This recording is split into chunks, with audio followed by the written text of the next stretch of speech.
And good morning from the sports betting capital of the world, Las Vegas. This is Ramon Scott, and I'm coming to you with another edition of the Morning Steam for Thursday, October the 26th.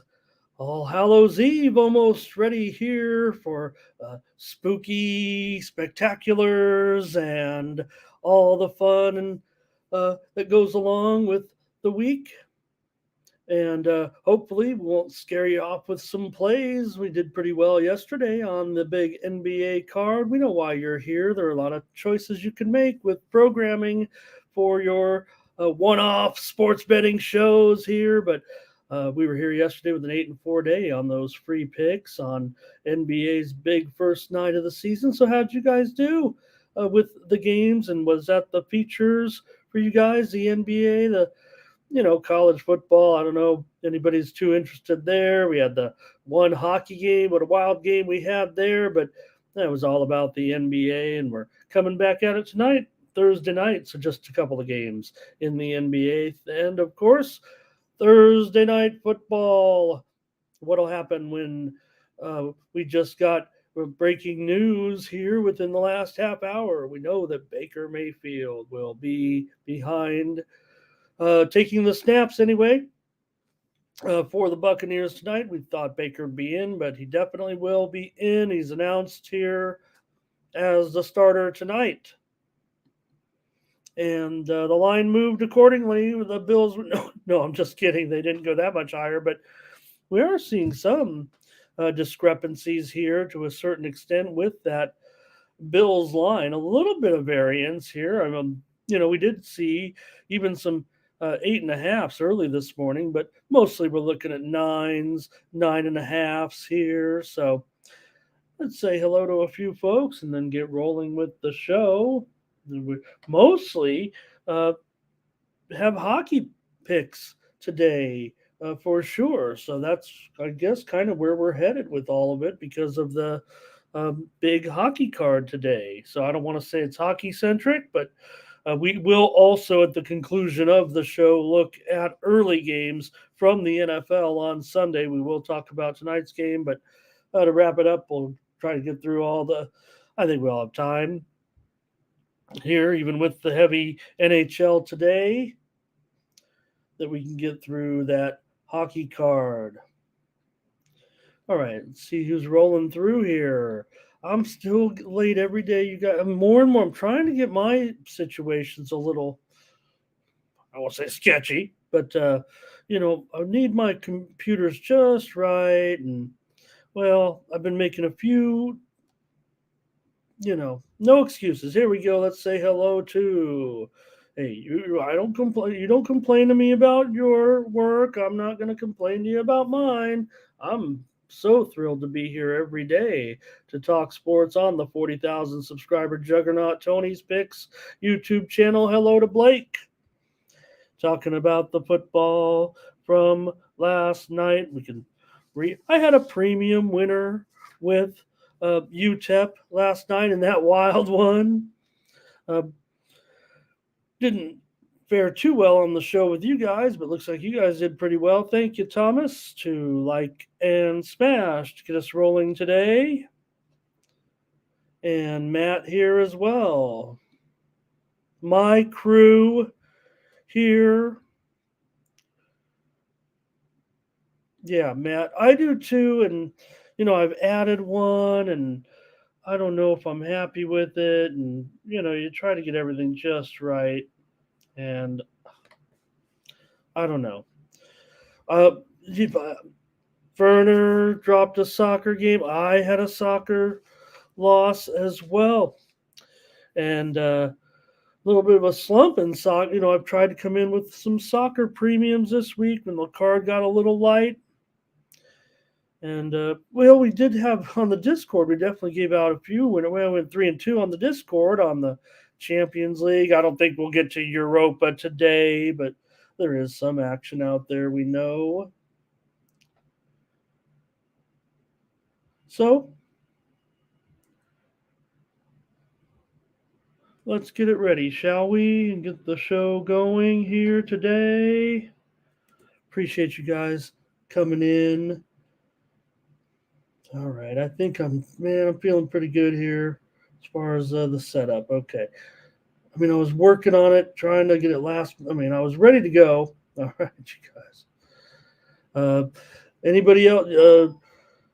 We'll go over to Tony'sPicks.com, see what's going on with the crew. I'll stop mumbling and stumbling over here trying to get the show started, but we do want to see how the crew did over at Tony'sPicks.com yesterday on uh, Wednesday night. Take a look at the hot cappers. I think it was pretty deep leaderboard here. Let's check it out. All right. Over at Tony'sPicks.com, where you'll find our premium picks, absolutely our best picks every day, are over at Tony'sPicks.com. Handicapper Leaderboard 2.0, Eli Richards, part of the new crew on the network. 6-0, Marlo Pettis as well. Look at the new crew. They just smashed it yesterday with these top four cappers yesterday. Eli Richards, 6-0. You have Marlo Pettis, 4-0. Nick Bartini, he's the face of Platinum Cappers, 4-0. Joseph Schultz, 4-1. Tony T continues on a roll right now, 3-0-1 yesterday for Tony. He definitely has come back strong here. We know he was on a roll there for almost a good 2 months. And, back here with some winners, Hollywood Sam as well. The VIP account, the GM, rolls a 3-1 day. Tim Irwin also with a winner. Chauncey Giles, 2-0. Part of the new crew. And Ben Ruhala, 2-1. Good day for the handicappers. I'm wondering, where am I? All right, let's take a look at the last 7 days. There's Hollywood Sam. I can figure this one out. 67% winners for Sam. 11 2/3 units over the last 7 days. Very strong. Daniel Walasachuk still showing a 10-4 record. Over the last 7 days, Eli Richards, 9-5, giving you about 2 plays a day here. Probably Sam Bamurti, Marlo Pettis showing profit. And over the last 30 days, Hollywood Sam continuing that smash. Nearly 37.5 units of profit here over the last 30 days for Sam. Joseph Schultz, 22 3/4 units over the last 30 days. Ben Ruhala, 13 units. Daniel Walasachuk, 10 units. Chauncey Giles and myself are up there in the profit over the last 30 days as well. Head on over to Tony'sPicks.com. There you'll find our premium picks, absolutely our best picks every day at Tony's Picks. Premium picks are up from the crew already right now for the action on Thursday with 3-packs, 5-packs, 7-packs from the team. Nick Bartini, he has a multi-sport 5-pack. He's got 2 in soccer even for the action today. And Nick also has a 5-pack of NBA props tonight following his hot streak last night. Nick Bartini's got 3 plays in the NHL. Also here to the right on the pick ticker, team versus team information. You've got soccer action today from Europa, including West Ham and Olympiacos, Athens and Marseille, Toulouse and Liverpool. Good matchups here in Europa. Check out the best bets from the team today, including Nick Bartini. He's got one in the NBA. Tony T, $15 best bet as well. And Ben Ruhala has got his best bet for Thursday loaded. $15 plays from the crew. Introductory offers and best bets from Nick Bartini. All right, thanks for that, everybody. Allowing me to promote Tony'sPicks.com. Use the promo code TonyT at checkout to save 20% off all premium pick packages. Click on the All Cappers tab, find the handicapper of your choice, and get signed up. There you go. Find me on there. All my previous records there. Not too shabby. And you know what? happens when you win. I only discovered I didn't even know you could do this, but recently switched to we're talking about the computers, and I scared myself. I was on a stream, and I'm like, "How did that happen?" I was celebrating a victory on one of those shows, and I gave it the old thumbs up, and I didn't know that the MacBooks were like the iPhones, and so. I was taking a victory lap and I gave it the old thumbs up. And you know what happened on to the broadcast? How about that? That's what you need to do to celebrate.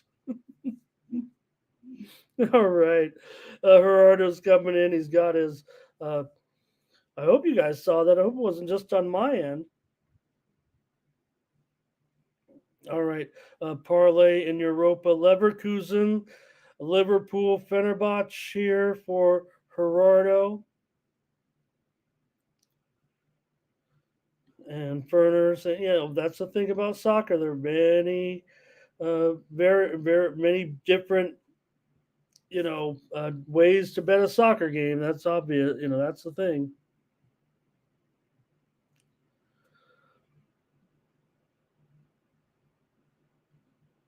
All right. Okay, you did see it, Matt. All right. I thought, I didn't know what had happened the first time I saw that. There are other things you can do, but I mean, kind of like when you send a text on the iPhone, like "Happy New Year," right? And the things go down the thing. That's what I did. I did a little hand gesture, and I saw it, and I'm like, "What did I just do? Am I a witch?" And then I spent all show trying to figure out how I did it. And then I just looked it up afterward. Gerardo, I was in one of those shows and I gave it the old thumbs up. And that happened and it scared me. And then I spent the whole show trying to do it again and I couldn't make it work.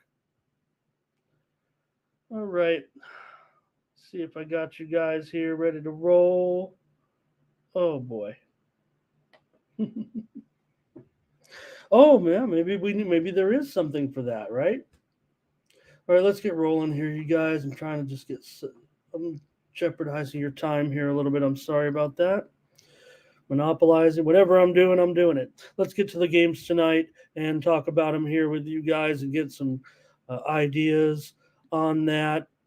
And let's get to Thursday night football with the Buccaneers as they're going to go on and take on the Buffalo Bills on Thursday night. Here with the Bills, there is even a 10 out there, but I think we're looking at mostly nines, 9.5s, especially now that we get the word just about 30 minutes before the start of the show here that Baker Mayfield will be in there tonight. He had an injury designation. That was his issue coming into the game. So Werner says already, oh, where did it open? And I think for the most part, I think no lower than 7, it feels like to me in this. Circa opened at 7.5. Let me see if I see any earlier openers than that. And I don't know if it's necessarily about any subtle line movement here. I mean, I don't think there's been any true steam necessarily or any injury related information about it. Maybe it's just the fact that the Bills, they have regained a certain amount of form, but they don't seem to be, overly dominating. They've had some good performances, obviously. Like I said, they've actually come back a little bit to where we were questioning were they truly over the top as far as Super Bowl contender with Kansas City, and Allen started to make all those mistakes and then they reeled him in. He dialed it back a little bit, right? I think we all can suffer from that a little bit, think you're invincible. And Allen, we know, has always been that kind of guy that kind of went out there and, was kind of on the edge. And we know to be a true champion, you got to have that just amount of right control in every situation, kind of what makes Mahomes so special, right? He always looks like everyone else is in panic mode, and he's got just the right bit of, you know, uh, pace to the game to make guys miss, to get the pass off, or whatever it may be. But here, the Bills, I'm not sure they're gonna have that ability to get that double digits. The Buccaneers, we know, I think we specialize in defense, right? Uh, Mayfield, yes, gunslinger mentality, uh, but still, for the most part, dinker dunker. Um, he actually can dial it back himself to a certain extent, and that's where Mayfield actually is the best.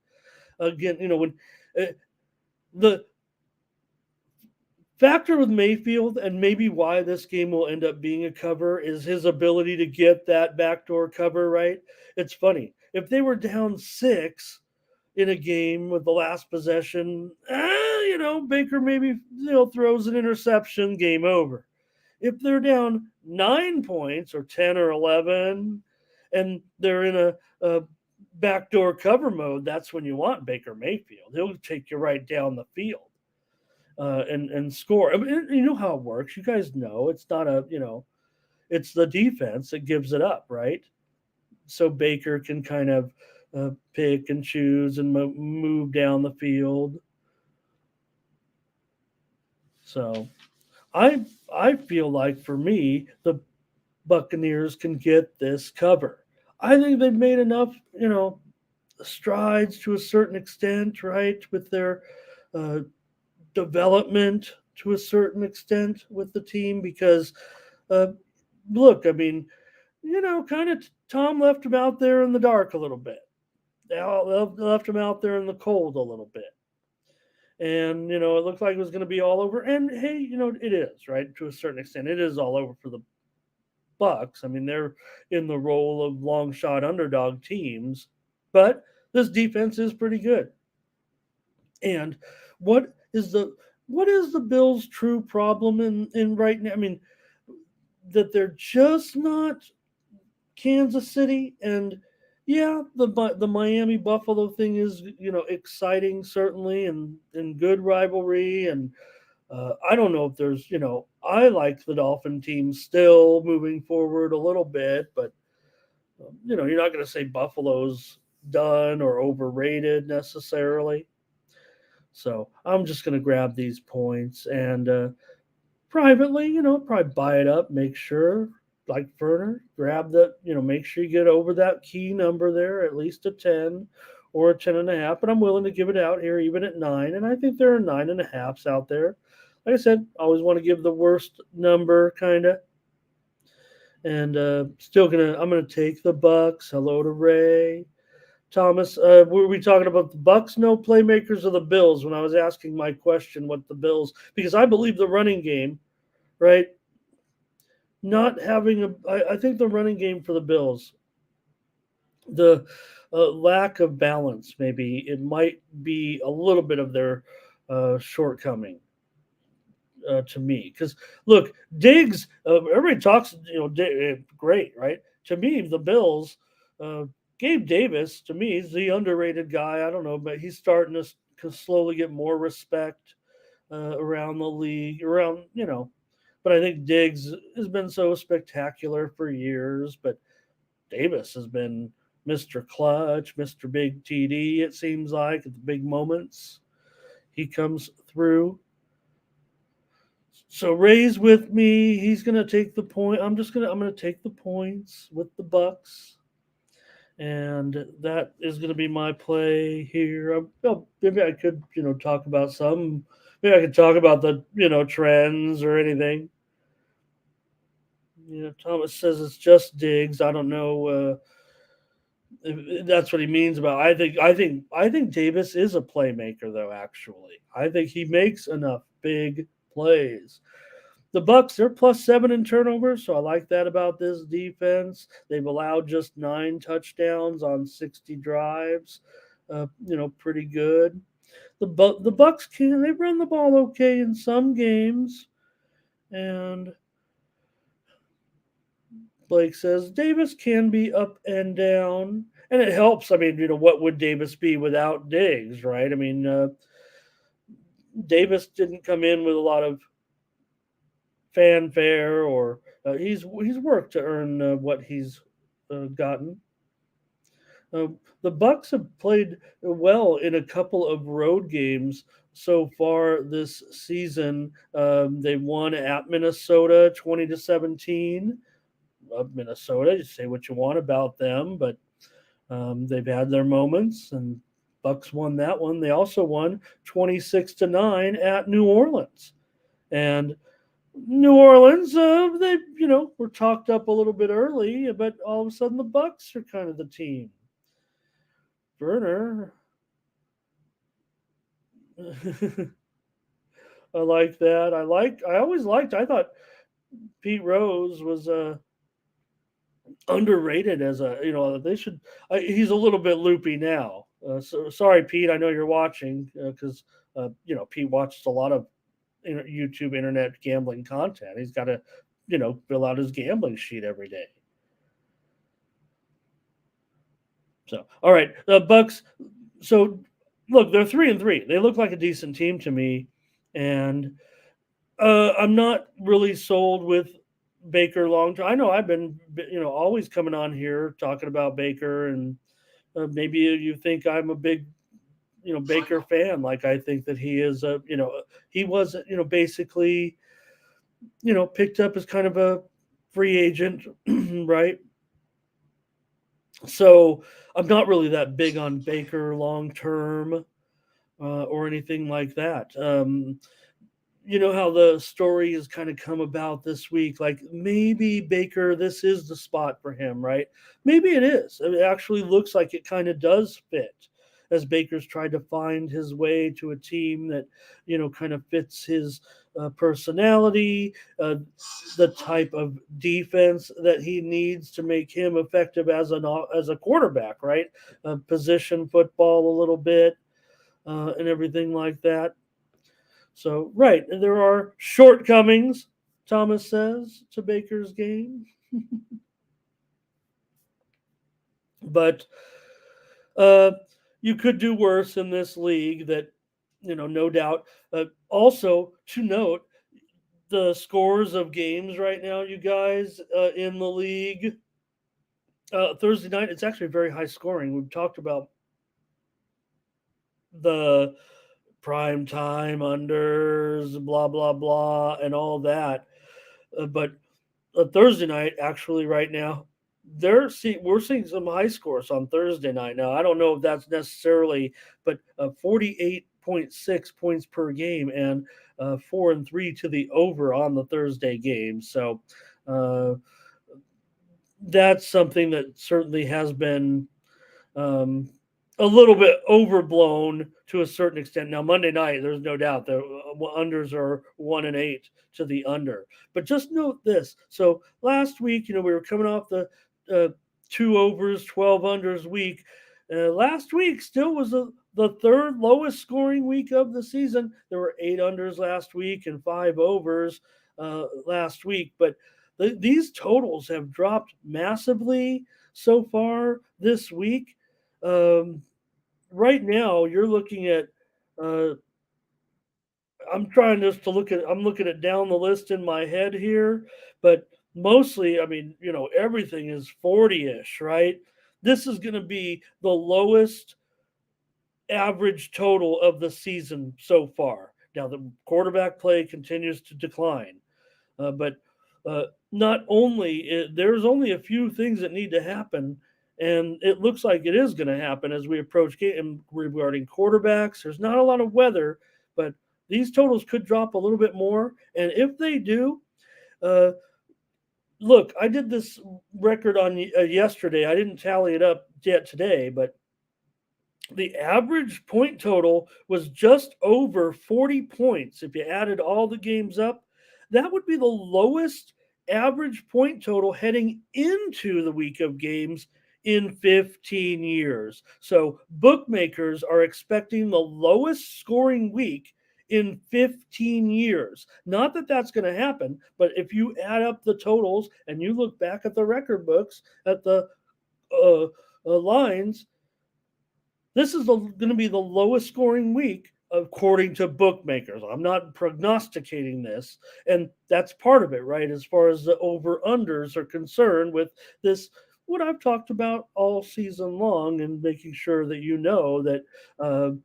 So far it's 61% to the under after 7 weeks, 41 overs, 64 unders. And one other to quantify a little bit, talking about the Thursday night games going over. Non-conference games so far, such as this one tonight, though, are 11 and 21 to the under. Non-conference games, 11 and 21 to the under. So we'll take Tampa Bay, though, here as my free play, but just want to get a few notes out to you. And let's see how that goes. I'm so sketchy, right? That I'll forget that I said this on the show. So let's revisit this week. And I don't know if we're seeing this talked about on too many shows. So that's why you guys come here, you guys. I'm trying to be a little bit different than every other show. And that's my little tidbit here. That's what we see with that going in. So we've seen those. So we're going to talk about a few more NFL games too in a little bit, so we can talk about the totals. I'll take Tampa Bay here. I wanted to talk more about this game, but Buffalo getting off to very slow starts. One first half touchdown in their last 15 drives over the last 3 games. So Buffalo struggling here a little bit. Now, they've had some dominating defensive performances. They've allowed 3 points in a win. They've allowed 9 points in a win. Buffalo, they seem to get numbers as a favorite, 14-9.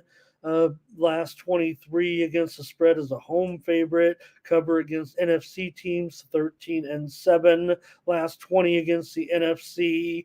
Buffalo 12-7 ATS. Last 19 coming off of a loss. So some interesting numbers to think about there. All right, Buccaneers for me. Don't take first half, Bill, says Ferner. And Ferner says, here it is. We get letters. Ramon picks too many totals. And here's Ferner says, I think he's saying he'd rather play the total. And I'm on the total probably and Thomas says, I think he's talking about the scores of the games this week. And did anybody listen to Pete Rose when he had his Pete Rose on his radio show? I don't know, 20 years ago. He should have went into gambling commentating, and he's out there schlepping, picks, schlepping autographs for $50 a pop out here in Vegas. Hi, Winning Wager, nice to see you. Thomas will be with me. Bucks cover. I do think in the end we might need that 10 and a hook, but we can only pick the line, and like I said, you could probably get 9.5. This is the NFL. Margins are close, and I can give specific instructions like that. And hey, if it comes up, finishes at 10 points, or we'll say, hey, we told you. Hi, Peasy. Nice to see you.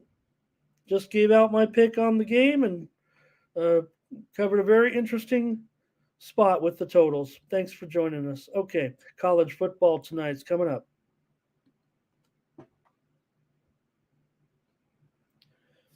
Well, we can look at college football here tonight and take a look at a couple of games, including a good one here with Syracuse and Virginia Tech from the old ACC. We got Syracuse on the road here, 3-point underdog against Tech. This one pretty much is open. Actually, when we were on that Circa show, it opened 1.5, but it was quickly bet up to 3. We've even seen a 3.5, but it was actually DraftKings that opened up 1.5, and Circa opened up 3. And I have been doing this whole show so far, 30, 40 minutes without my pen.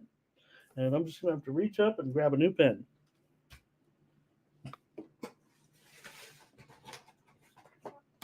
Pardon me, you guys. That's why you have a box of pens. All right. Make sure we're ready to roll here. Mm. Mm. All right, you guys. Here we go.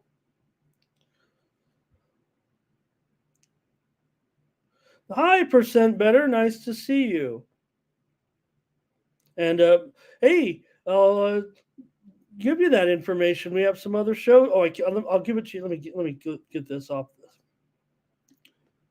We have some other programming here on the Tony's Picks YouTube channel today. Mindy Hahn and Tiffany Mance come in with a show at 1 Eastern time, 10 Pacific time, with midday midday picks, and Tony T and the Pick Dogs crew 6 p.m. Eastern, 3 p.m. Pacific with the drive-through. So thanks, Percent Better, for asking about that. All right, the Syracuse Orange and the Virginia Tech Hokies here. Virginia Tech opened 1.5 at DraftKings and now 3 in this one. The total here, 47. It opened 44.5 at DraftKings and has moved higher. I saw as high as 48.5 in this one. Syracuse on the road here comes in 4-3, but they've lost 3 straight by a combined margin of 112-24, and they've given up 1,179 yards over their last 2 games, including 786 yards through the air. Syracuse has not been playing well in conference, just 3-11 against the spread in their last 14 ACC games. Also, Dino Babers with Syracuse 20-26 against the spread, coming off of a loss. Syracuse has gone under in 6 straight games. For Virginia Tech, they come in with a 3-4 record. Should be noted that they are 3-1 at home this season. And for Virginia Tech, they've covered some games as a home favorite, and in fact, they've scored well here at home. Had some games over 30 points. In their wins, they score. Of course, they're going to score well, but one issue Virginia Tech has had is putting back-to-back solid efforts together. Virginia Tech won and 13 against the spread in their last 14 games, coming off of a win.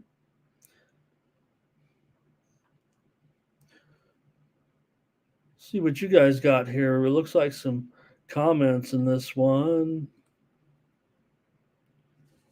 And looks like Solo wants the Hokies here in this one. The Hokies. Can't show winning wagers on here. Dwight says, give me Virginia Tech in this one.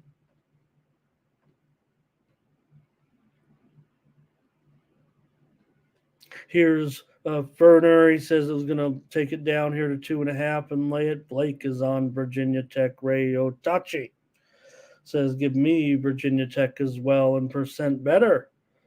It says, how about Virginia Tech Syracuse first quarter under 9.5?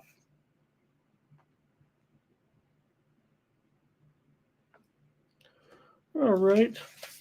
Well, for me in this one, I'm going to take the orange here to get back and compete. Does stand out to me. Virginia Tech seem pretty complacent off wins right now. 1-13 off a win stat doesn't always register with everybody, but I think that one feels pretty significant. I'm not basing the whole handicap on that. I know what you guys are saying about Schrader. He's not even in the mold of maybe some of these Syracuse quarterbacks in the past. But uh, Virginia Tech doesn't have much passing offense either. That's for sure with their situation. Uh, for Syracuse, this is usually the time of the year, though, where they do play pretty well in the middle of the conference schedule. And they've had those three straight losses. I mean, they lost, of course, to uh, on the road at FSU. What are you going to do? But not only that, they weren't covering spreads. I think that maybe was the major concern. They got beat by North Carolina 40-7 on the road. They didn't cover. They lost at home to Clemson. They do have covers earlier this season, non-conference games. So maybe there is, some issues here, but I don't know if we're dealing with um, a great Virginia Tech team either necessarily. I mean, Virginia Tech allowing 24 and a half points per game. Maybe that's on Virginia Tech like. Syracuse been a big time under so far, and I'd imagine that might be where we're headed with this one. Um, if anything, getting a little bit of value in it, right? All the way up to 48 or so. So maybe under is a look as well. But I'm going to try Syracuse here to get this 3-point spread. I've got it certainly close here in this one. I don't have Virginia Tech way above Syracuse at this point. I think 3 is enough as far as not just the points, but for that little run that Syracuse has been on of poor performances. I expect a better situation here for Syracuse. Close game. I'll take the points. All right.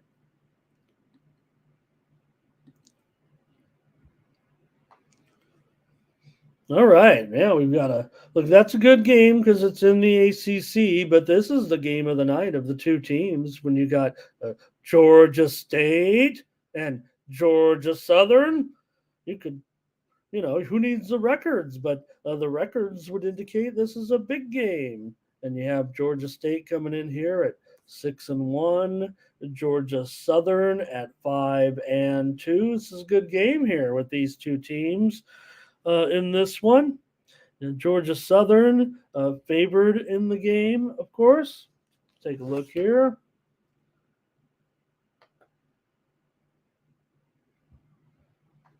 Georgia Southern now, I'm seeing some significant movement here, actually, worth talking about. So let's get into the breakdown because I'm showing now that Georgia Southern has moved down to even a 1-point favorite at a couple of books, and one offshore has even moved to a pick 'em. I feel almost compelled. I feel like this is steamy at this point.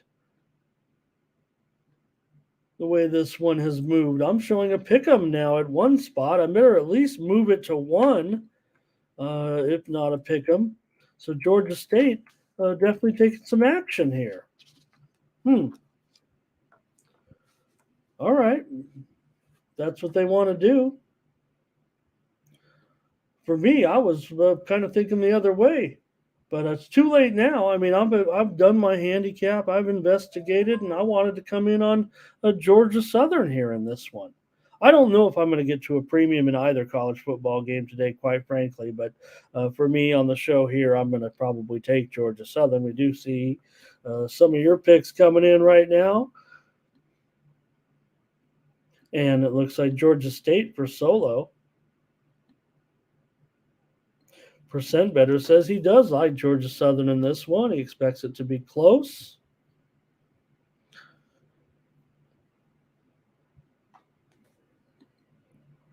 Also sounds like over in the first half here. 4% better.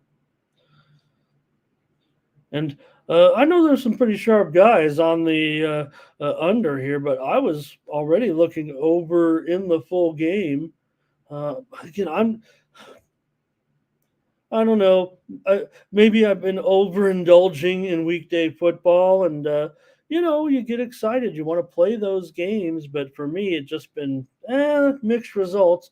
And so I'm not sure I'm going to get to a premium here tonight, but I'm going to take Georgia Southern in this one. Uh, they're 3-0 straight up at home so far this season. They've scored, I don't know, they're averaging what, 43 points per game, maybe even more, 44 points per game at home in those games. So they're also 15-5 against the spread. Their last 20 games as a home favorite. They enjoy a home field advantage for sure. Georgia State 12-7-1 against the spread. I'm sorry, Georgia Southern 12-7-1 against the spread, coming off of a win. 4 of the 5 games so far for Georgia Southern have gone under. 3 of the 4 games for Georgia State have gone under. State has won 6 of the last 8 meetings, covering 5 with 1 push. And this one has gone under in 4 of the last 6%. Better's got us covered on that. If you guys just had all the stat, and then I could just sit here and punch up, I wouldn't have to read. That'd be great. Thomas, you and me both.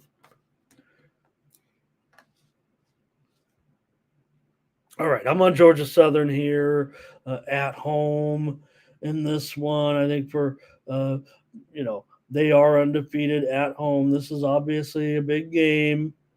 And look, Percent Better talked about some of the Georgia, they have as many passing yards as many teams, right, in the country this year at 2,200 yards this season now. 11 picks is something to worry about. And Georgia State, you got to be careful with these. Georgia State does protect the ball pretty well, actually. But for me, I just think Georgia Southern, they play plenty of tough teams.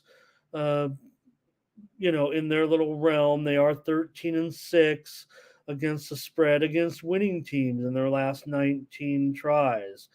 Georgia State also possesses a strong winning record against winning teams. These are 2 very good, programs right now. And this one should be a pretty good game. And I think it's reflected also in that total. Let me make sure it's still 62.5.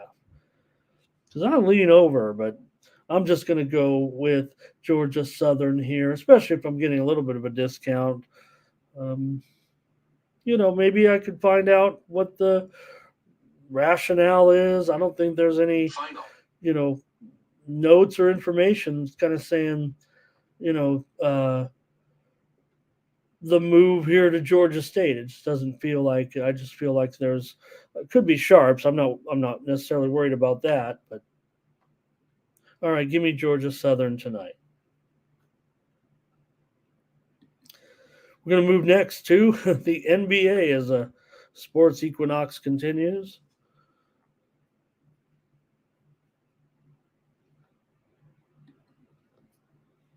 The Philadelphia 76ers and the Milwaukee Bucks tonight in the first Thursday doubleheader of the season.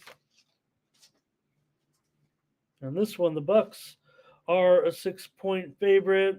There's big news on both of these games, but some of the news is different than other news bits.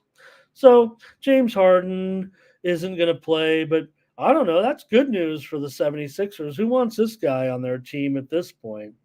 Nobody wants James Harden. It doesn't feel like. Are you out there, James? Hey, shout me out. I'm calling you out. Nobody wants you at this point. I mean, this is just a headache. It's been a headache the whole time. There's reasons why these superstars don't win championships.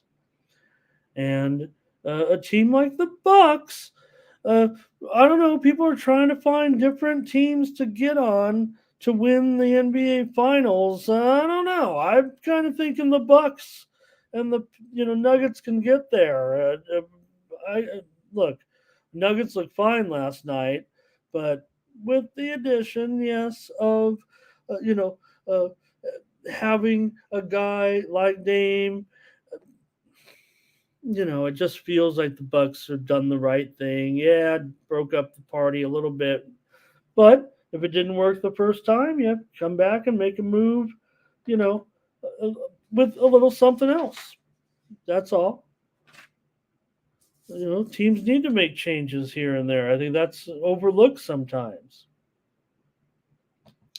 So, all right, that's a big injury. Not injury. I don't know if this guy's going to play for this team. If he's going to make it to the court at all. It kind of feels like maybe he doesn't want to play anymore. Maybe the money, whatever. But this total on the move here right now, 226 and a half, 227. This one is on the move higher. And the early steam came in on the under. I don't know. Has Harden been ruled in and I just missed it, you guys? Because I'm definitely showing this total is on the move, but the line is moving a little bit towards the Sixers. I can't believe it would be anything about James Harden being in this game.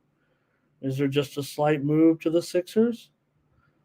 Because Harden's been ruled out for this game and for Saturday's game, as far as I'm concerned. Let me update the numbers here. I won't update it to. I'll go to 226 and a half here, I think. And the Bucks, like I said, they're down to maybe 5.5 here at a few spots at this point. So I'm gonna have to take the Bucks here for me. Look, there must be a little bit of problems here with the Sixers moving forward at this point. And look, I'd look to trade to move Harden certainly. Well, this isn't going to work out, but if you're going to leave the team hanging here a little bit, just days before the opener, look, I think they're doing the right thing. Usually, I'll be on teams like Philly here, and I think I probably will be, here moving forward. But Winning Wager wants to know about some of these matchups today in this one. Let me pull up my notes on that. And Berner says the Bucks will lay it down. Ray says the Bucks will do it. Right, and I'm fully in support of what the Sixers are doing, and I think it sometimes reflects in the line and the betting and all that when the team is doing the right thing. But at least for tonight, I'm going to look to let's see. So Winning Wager says who is covering Maxey. Yeah, you talk about Lillard there. Malik Beasley also could be involved in that, right? So, all right, give me the Bucks tonight as my play. The steam rolled in on the Bucks already, and that came in at let's see here, at -5. So, like I said, there's been some buyback here. I'm already showing a 5.5. I don't know what is. There was some other personnel issues I think here that maybe. But like I said, the total is going higher, much higher here to 226 and a half, 227. But again, I don't have any breaking news here. It must be a move. Must be the sharps waking up, getting their betting done. I'll take one peek at line movement here on the line movement calculator and take a look how serious this move is. Okay. Definitely movement here. A little bit of reverse line movement on the Sixers. I'm still going to lay it. Still going to lay it with the Bucks tonight until the Sixers get over this little, at least for one night. But I'm going to look to back the Sixers, especially if they get blown out here. Come back and turn around on them next time.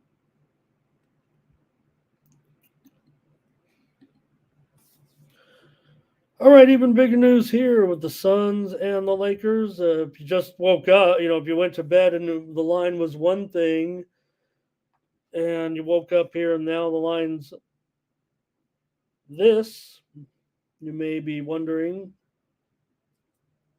what has transpired. Now, this move did come in, this information did come in, well, relatively early last night, actually, and that Bradley Beal is doubtful, Devin Booker is doubtful. So the Lakers have moved to a massive favorite here of 6 points. This game would have been closer to a pick 'em, maybe Lakers -1, 1.5 should those two Suns stars be available for the game. But Booker's got a foot injury. You're never really going to question him as far as load management. He looks to play, so must certainly be a little bit unsettled here. Looked good in the first game, so but doubtful for this one. And Beal's going to miss his second straight game after signing with the Suns, so that sucks. You want to see what these guys have to offer. But Ray's going to come in here and take the total over in this one. We've seen a decline here, but I'm actually seeing a little bit of pushback here to the over. I almost want to call it 225 right now, but I'll leave it there at 224. Let Ray get a good line here on me in this one.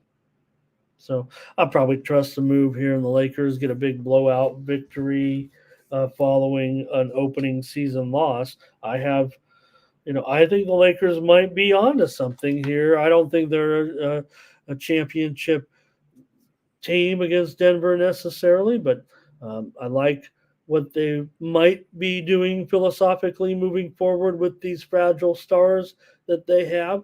I'm interested to see how they work LeBron's workload, and if it is similar to what happened in the first game of the season with lighter minutes.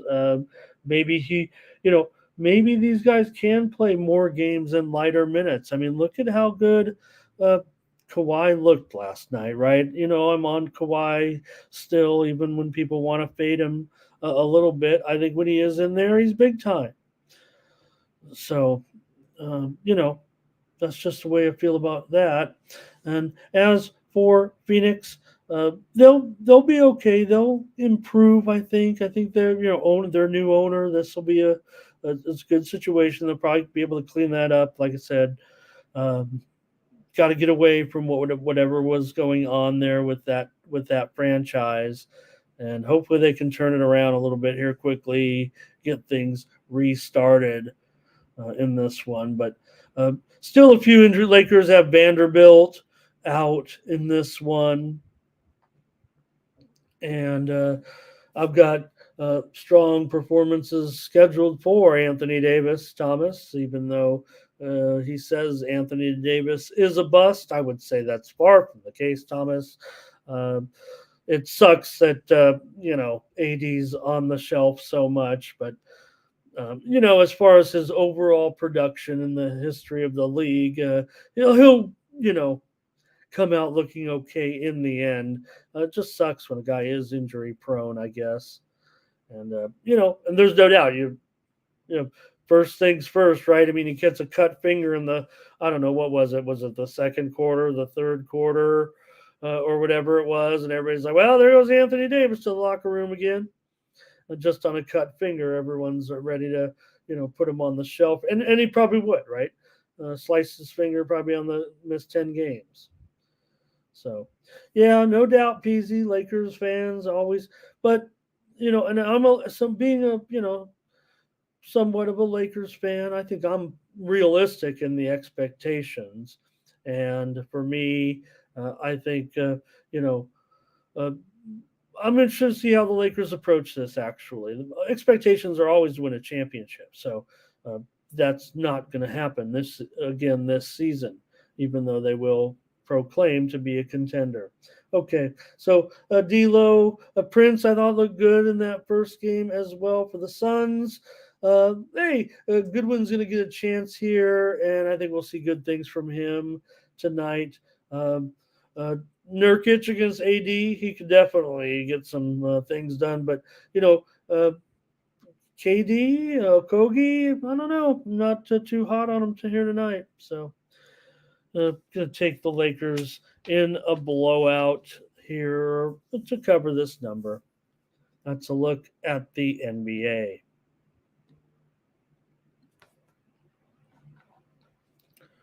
We're going to get some hockey now on the show. How many sports can we do, you guys? We'll do a little more. Hope we can get to the pro football. We're already an hour in, and I got to do 11 games here on the ice.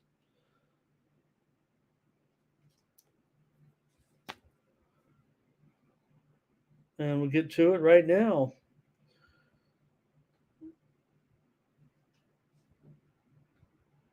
All right.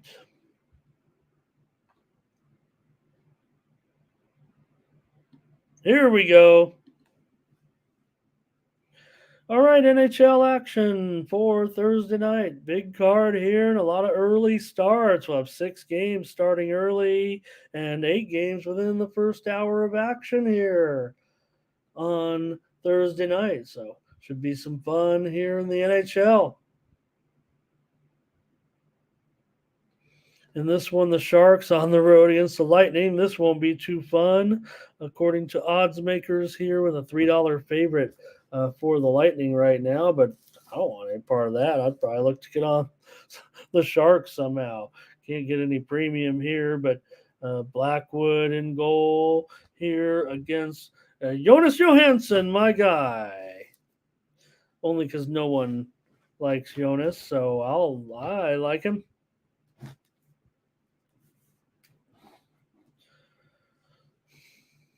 All right. In this one, you have, of course, the Sharks coming in without a win so far, 0-5-1 on the season. Tampa Bay has 3 wins so far, including all of them have been at home, actually. We'll mention 16 of the last 23 meetings between these two teams have gone over. And that total, 6.5.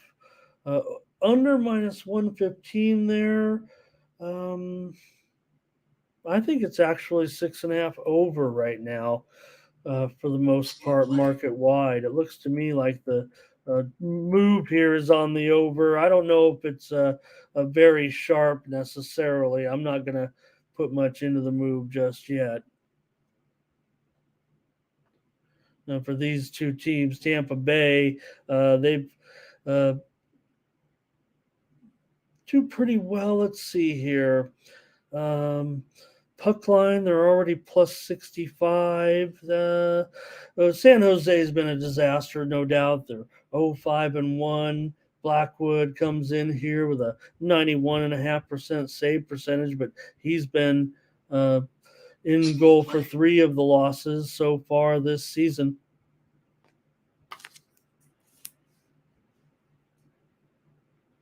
So I'm going to end up, I'm just trying to find a way if I could get on this total, but probably just going to end up on San Jose here because I'm not quite sure on the Lightning at this $3 price, even though this is generally the price. I mean, there's no discounts, there's no values. Yeah, maybe it's ticked up a tick or two here in this one. Maybe it says for San Jose. Let's see. They've scored 2 goals on this road trip so far, one in Nashville, one in Florida. They've lost the last 3 games by a combined score of 11-3. Nothing I can sell you on this one other than the fact that I'm going to take a professional hockey team to maybe come up with something here with San Jose. It's certainly disappointing, but not unexpected, the start that they're having so far. I'm a contrarian bettor. I'm looking for a spot here. Tampa Bay, they definitely had at home. There's a 4th straight home game here right now. They did lose to Toronto, but that was in overtime. But so far, they've beaten Nashville at home 5-3. They beat Carolina last time out 3-0. So, all right. Hopefully, some complacency here. I'm going to need San Jose, maybe a little bit of do factor. Just want to play against 300 here early in the season. That's all there is to it. More likely, privately, I'm going to get on this probably play the maybe 2.5 goals. I just have the Sharks with the little bit of you know, give me a chance in them today type of thing. So contrarian, yes, yes, money, tiniest money line sprinkle, even that. Sharks got to get a win here soon. It's been bad.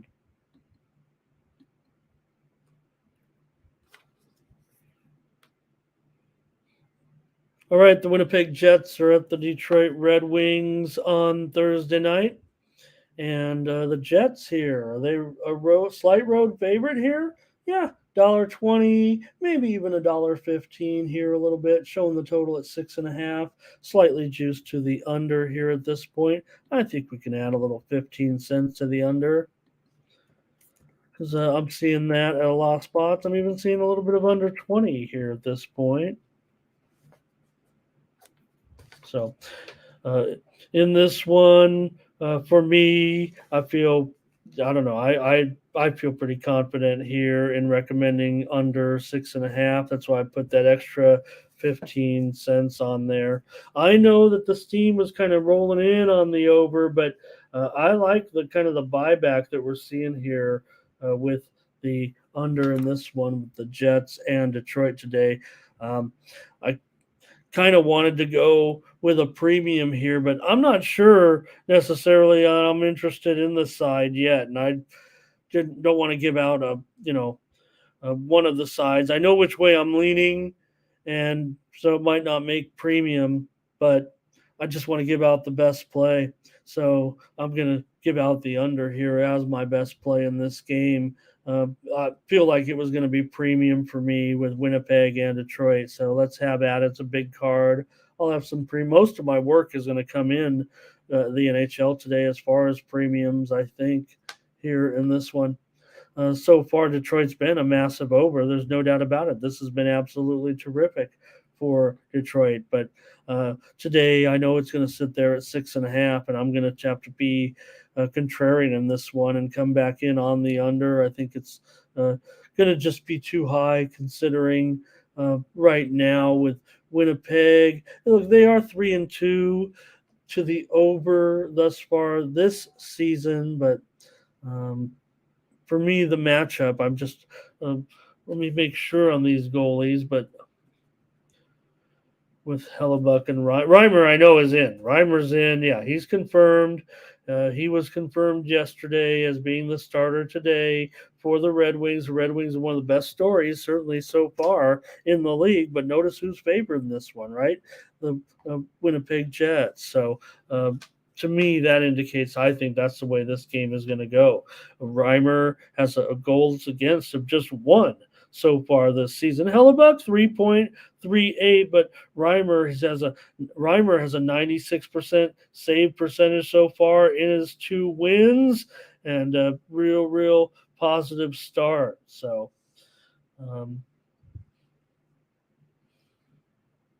okay. Red Wings also, they are coming off that first blemish on their record, right? They what was it? It was the 5-4, right? 5-4 loss against Seattle here in overtime at home. They got to tone this down a little bit to me. So I'm going to take the Jets here in this one. Look, both meetings last year went well over, but it's under for me.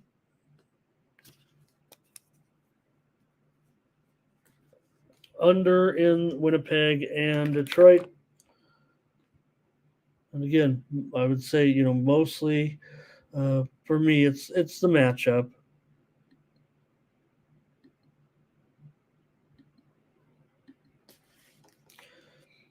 The Seattle Kraken are on the road taking on the Carolina Hurricanes, and the Hurricanes a big $2 favorite here in this one at home with Frederik Andersen and Grubauer in net for Seattle. I'm waiting for the Kraken. We know they were the best team on the road one of the best teams on the road last season. That was what made them so good was playing well on the road, especially early on in the year. Now, hasn't been anything close to that so far this season. It's been downright bad so far for Seattle, home and away. It almost makes you want to think that, well, maybe last year was a little bit of a fluke. But they have picked up a couple of wins now here as they come into Carolina. Carolina just 3-4 so far, but man, they are so good at home. But man, $2? I don't know if I can deal with that. I got to get on a play here, and I'm going to be on the Kraken. I'm waiting for the Kraken to get a little something going on the road where they did so well last year. I just said they beat Detroit. Detroit's the hottest team, one of the hottest teams in the league to start the season. Maybe finally Seattle can come through with some points on the road. They started off poorly on the road, basically losing their first 3 games. They with just 1 goal. They did earn a point in St. Louis. Then they went back home before they got that win last out. So give me Seattle here. What's the puck line? That's what I'll be on, I'm sure, here. Plus a goal and a half. I'm going to lay a little bit of chalk.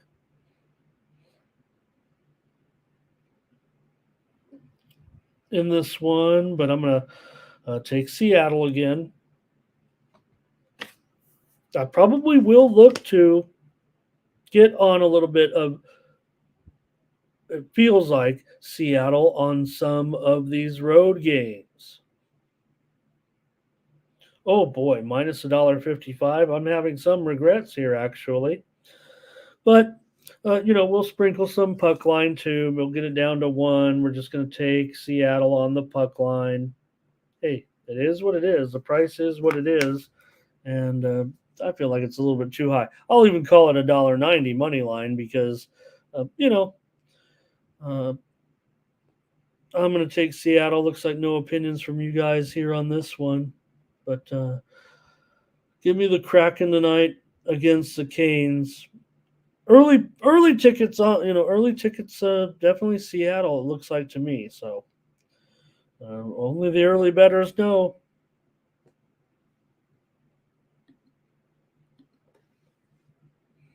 All right, the struggling Ducks on the road against Boston.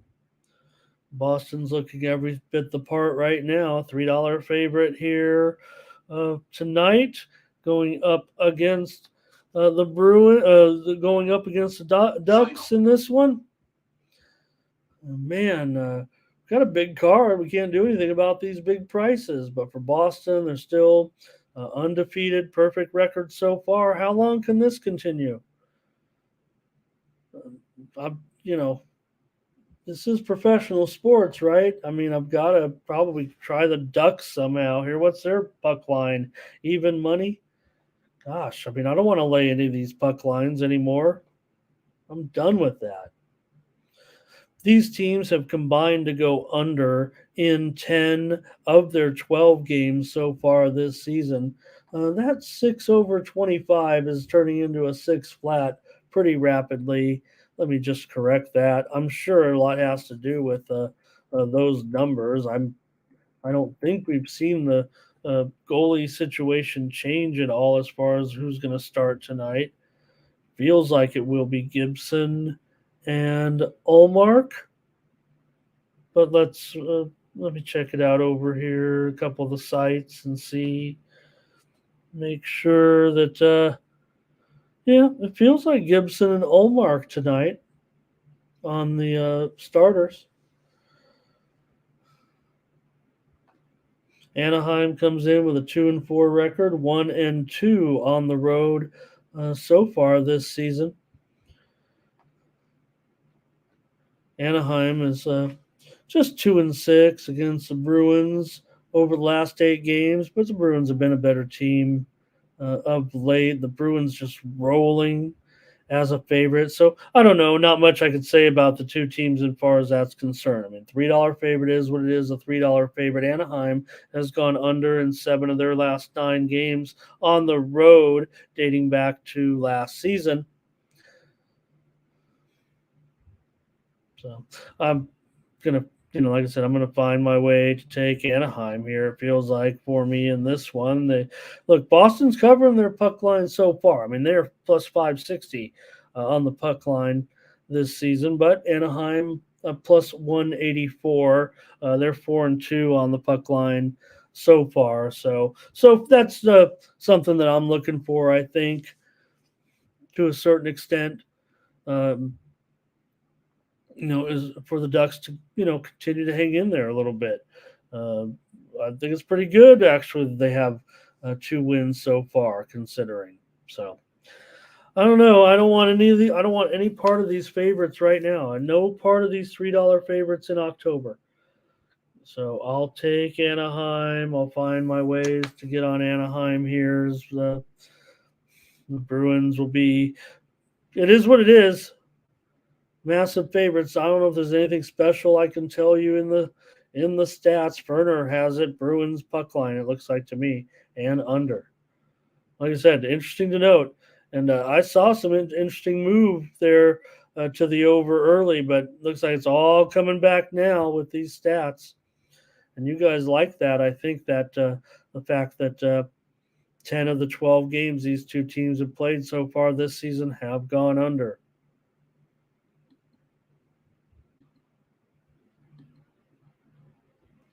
Here's the Avalanche on the road against the Penguins. Here's a good one tonight. It feels like Colorado on the road against Pittsburgh.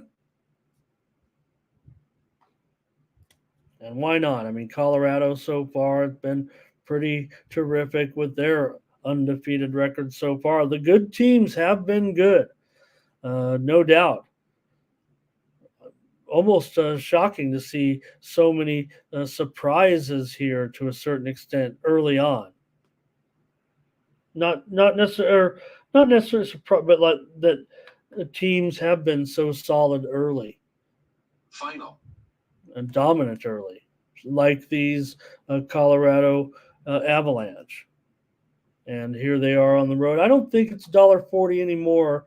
Mostly $1.35, even $1.30. I've got to update it a little bit.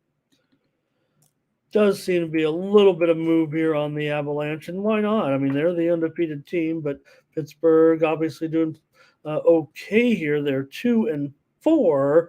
They do have a win at home. That's not okay necessarily. I'm trying to give them a little bit of respect here, but feels like I kind of want to be on Colorado. I'm not sure I can get on them just yet, but why wouldn't you try to take these guys as an underdog at this point, or as an underdog at this point? Oh, I'm sorry, you guys. Correct me. Colorado's the favorite. Okay, I just typed it on the wrong. Um, There are mistakes and there are mistakes. That's a fireable offense if I was a head coach. Okay, I knew there was a problem there. All right. So for me, Colorado, just a little bit too high on the line. We're seeing a little bit of pullback here on the line, now down to $1.35 or so with Colorado. That's an increase in the line here. I'm showing $1.40 at DraftKings. Um, Embarrassing maneuver there. Here's Ray though. You guys will save the day. Avalanche on the puck line. Ferner says, "Give me the Avalanche." I don't necessarily want the Avalanche just yet. I want the over in this one. That's what I think is going to happen here. I'm looking to go over with Colorado and Pittsburgh today, as of right now, and of course. Okay, Ferner says he has a window here, 125 all the way up to 148. Wow. I'll call it $1.30 here, but I'm going to look to go over with Colorado and Pittsburgh. No doubt that Pittsburgh looks like they've been kind of they're 2-4 to the under so far this season, but I'd more look to go with Colorado. They're averaging 4.25 goals on the road so far this season. Pittsburgh averaging 2 2.3 goals, 2.67 at home, and Pittsburgh allowing 3.33 goals at home so far. I'm gonna go over here 6.5. Juiced at minus. Let's see. Well, I better leave it at 6.5 under. Oh, 6.5 over 25. I'm gonna take the over with Colorado. Gurdjieff.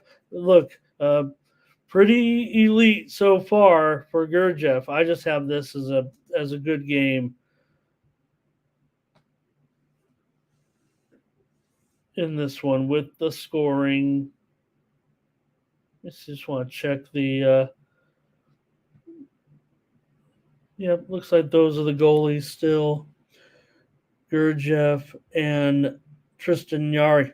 Yari, an 89% save percentage so far. He has lost 3 times already this season. I'll take the over with Colorado and Pittsburgh.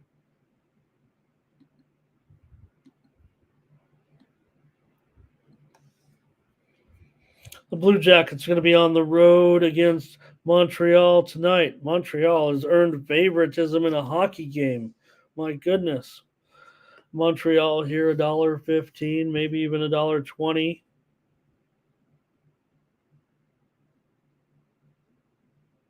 At this point. And I don't know. Could we see a play on? Let's take a look at the matchup here with Sam Montembeault in goal against Elvis Merzlikins. For Montreal, they have 3 wins so far. This has been great. Hey, Columbus, they're in a good start too. Uh, might we move these 2 teams from their lower spots here on the board? There are the 2 teams right there. Montreal and Columbus. Oh, look at that. Oh, let's do that again. Look at this. I'm sorry, Tony. I've turned this show into a complete joke. There it goes. You guys, what is going on? I don't know how to turn it off. I do apologize to the bosses. Kind of cute though. Um, I think you can't turn that off. I didn't that part earlier. I did that on purpose to show you the effect. There, I was just showing the 2 teams on our rankings boards. I've also introduced a NBA board there with my rankings of the teams. But all right, let's get into it with Columbus and Montreal today. I'm probably going to be on the uh, Habs here. I know Columbus has won 6 of the last 8 meetings between the 2 teams, but they're no good on the road. We know that. And on Montreal, if they've won 3 games already, uh, I know Montreal. This is, they're not turning it around or anything, but if they've gotten some wins here and they're playing a comparable team and I'm getting a decent price here, I'm going to be taking Montreal.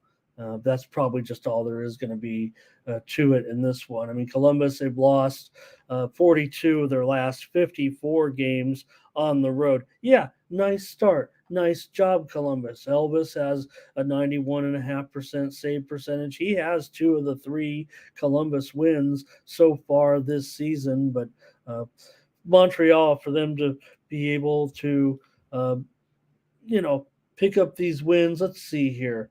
Montreal won the last meeting 8-2. By the way, they won the last 2 meetings between the 2 teams.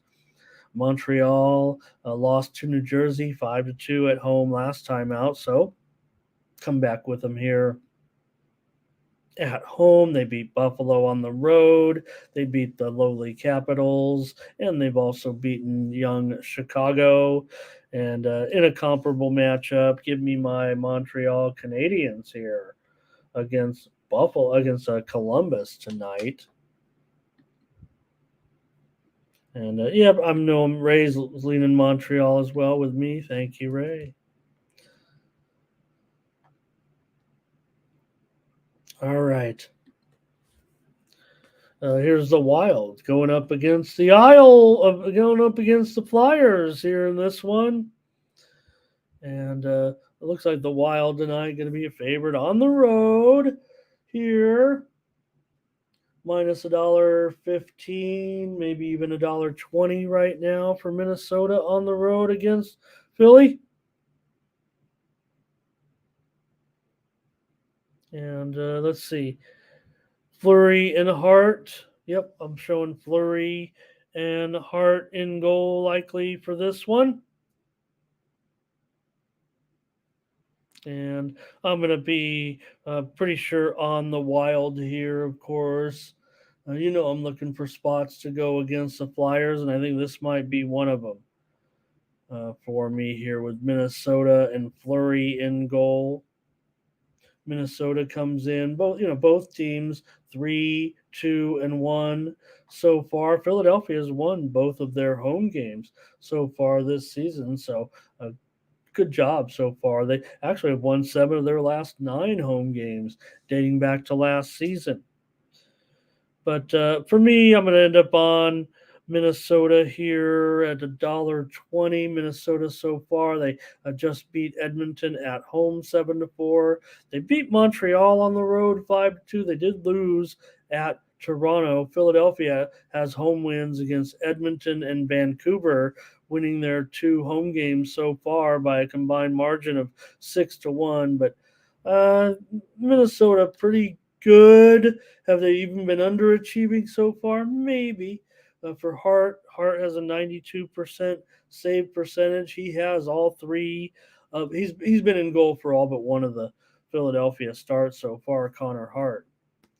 So I'm going to take the Wild tonight on the road in this one. And I'm probably going to be looking to get in on the total here. Just wasn't quite sure, but I might be finalizing, and I'm going to have to give out the side here, if you know what I mean. This is a good card tonight. Probably going to have a 5-pack of plays. I'm not sure. Subscribers, hopefully you're hanging out in here today, some of you. But I'm not sure we're going to find any premiums on maybe one NBA game, maybe one of the college football games. And, I'd say that's unusual for me, but we've been treading water here for a couple of days, and we're not going to, like I said, I've been forcing the short cards. Let's attack these big cards where we have been doing the damage, where we can be selective. Ray's going to take the Wild. So that's just a little forecast for the subscribers today of what's coming up.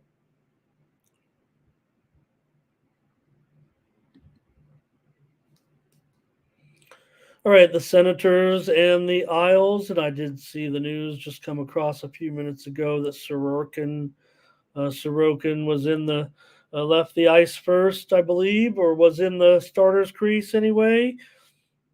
So that one just came down on the old Twitter machine here, or whatever you want. I can't get away from Twitter, you guys. I mean, come on. Who wants to say the old X machine? First of all, it sounds, like old school, like adult movie-ish. All right, Ottawa here on the road against the Isles, but we do have Sorokin in there for sure. Does seem like, and I have Corpusalo listed here in goal for Ottawa today. See if we can check that. Oh boy. Oh my life. Thank you. Here we go. Let's just get into the previews. All right. The Islanders here, about $1.25 in this one. And the total 6.5 under 20, maybe even a little bit steeper here. This one looks like it's been on the move to the under in this one with Ottawa and the Islanders. Okay. Yeah, in fact, I continue to see pressure to the under here with this game. Maybe with the announcement of Sorokin, I'm not sure, but uh, that's kind of what it feels like to a certain extent. But I'm not sure it makes a difference for me. I kind of want to play Ottawa in this game. Ottawa has 3 wins so far. Now, they've been playing a lot of their games at home. I get that. But the Islanders, look, they're 2-2-1 so far, but they've been kind of disaster on the puck line, and that often is, kind of an overall indicator for me of team success. And they've already dropped in 5 games, nearly 5.5 units on the puck line. So this has been an Islanders series for the most part. They've won 10. I'm sorry. Yeah, they've won 10 of the last 13 meetings between these two teams. But Corpusalo, just an 87% save percentage here. But I don't know. For me, I don't like the Islanders in spots like this. Ottawa won the last 2 meetings last season, 3-2 here as well in a shootout back in February. Sorokin, 90% save percentage. He has both of the Islanders' wins so far this season. But like I said, I mean, Islanders just 1-4 on the puck line. I mean, I get it. I mean, they're only $1.25 here, and you're going to make them, lay a goal and a half and some big plus money. And what's the chances of them winning by a goal and a half? So I know their games are closely rated. That does affect that number here a little bit. But for me, Ottawa, man, this one, I kind of thought that move to the over was what I was. Is it still 6.5? If it is, it's too high, and I'd probably look to stay under here in this one. I'm seeing the 6 over now at a couple of spots, and then 6.5. Mostly 6 overs right now. So maybe I should kind of change. No, I better keep. I'll keep it. I'll keep the number 6.5 under 15. I do prefer the over kind of in this game. I might be able to get on this one. It feels like all of a sudden. So let me take Ottawa just because that's who I prefer in the game. And I was liking over 6 goals, and I thought I saw too many 6.5s out there. Put the graphic up at 6.5, but with Sorokin in, let's see how that total is going to move here because I don't know. I'm not anti-Sorokin, certainly, but in this spot I might be. I think Ferner wants the over here. So we had a good card tonight for sure. I know I was whining about those $3 picks, but here's a game we just had like a 4 or 5 games in a row with at least reasonable prices here.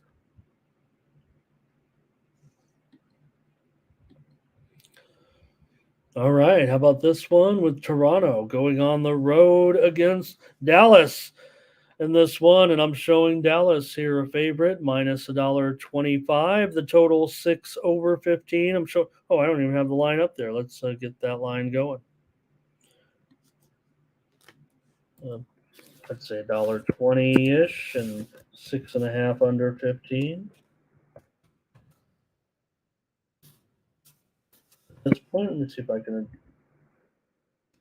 put it up there, and then we'll decide if we can adjust the line here a little bit. Are there some 6 overs? Because if there are, oh yeah. In fact, it's mostly 6 over. Let me make sure I put it down. In fact, I might just call it 6 because if that indicates the way I like this game with these two teams, let me just leave it at that. I don't know. There's mostly juice to the over at minus 115 for the most part, but I was kind of leaning to the under. So we'll see there. But for me, probably will look more to the side here on the show as far as our pick is concerned.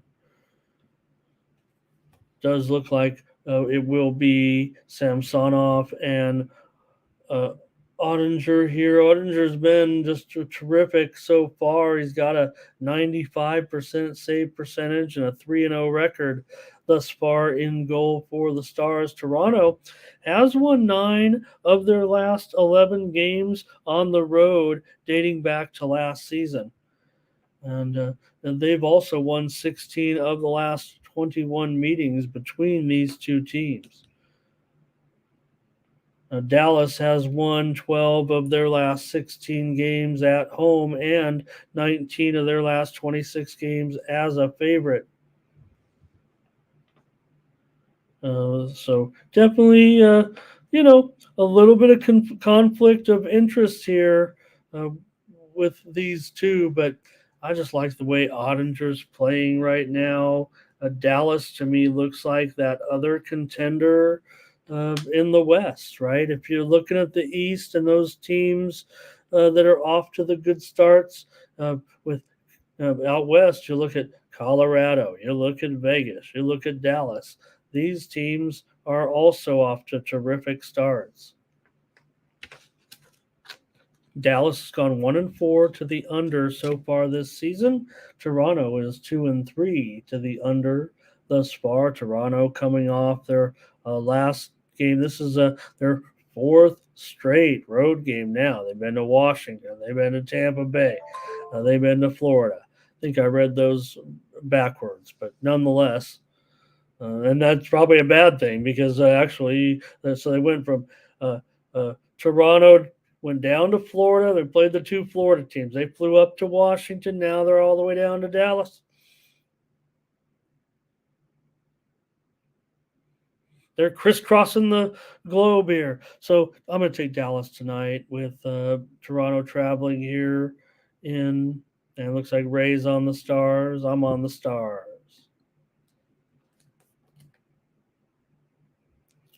Here's the Rangers taking on the Oilers on Thursday night in this one, and the Rangers are a road favorite against the Oil here. And why not? They took some widely reported steam as well coming in, and now we're up to $1.33 ice show at Bet Online currently. Also $1.30 at circa $1.35 at the South Point. So Rangers getting the nod here on the road. And I don't know. I would think that with Igor in there, and look, Campbell's been a disaster. He's got to be a little bit better. I would think in this one, it's been, a disaster for Edmonton so far with just one win so far this season. And really just, think about how they folded last year.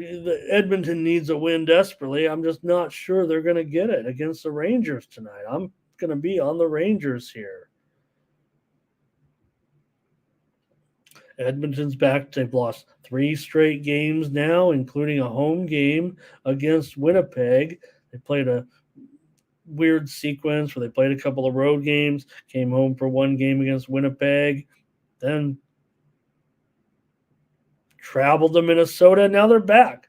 So I'm going to end up taking the Rangers here in this one on the road tonight. And I would think with Igor in goal, and well, let me take a look and make sure that I don't think we have the confirmed goalie necessarily here, but I do show, I think, Campbell as expected to be in there. And, I talk bad about Campbell. I mean, Skinner's been, and I'm actually showing at least one of the sites on Skinner in this game. And I'm showing 2 of the sites on Skinner, so it might even be Skinner here. Yeah, I better I'm going to take the Rangers in this one. I like, I might be leaning under no matter what, even with, Edmonton's goaltending situation, if you can call it that. That is what it is. That's who they're going with. So give me the Rangers tonight on the road against the Oil. One last game here in the NHL, and then we'll squeeze in a few NFL games. We got the Blues and the Flames tonight out west, and the Flames. Here's a big favorite, no doubt. $1.90 or so in this one, with uh, the, the Flames hosting the Blues.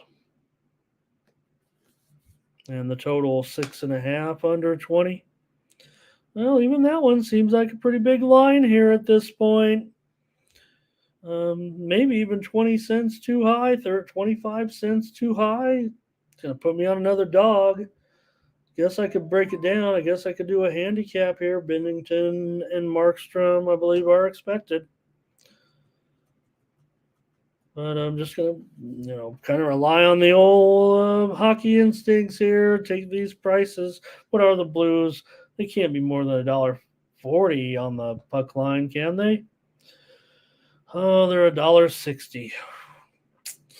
All right. Well, what am I going to do? I could take a favorite minus $1.75 with Calgary. I like the Blues. I'll take them on the puck line here in this one. I'll mold it down maybe to +1. In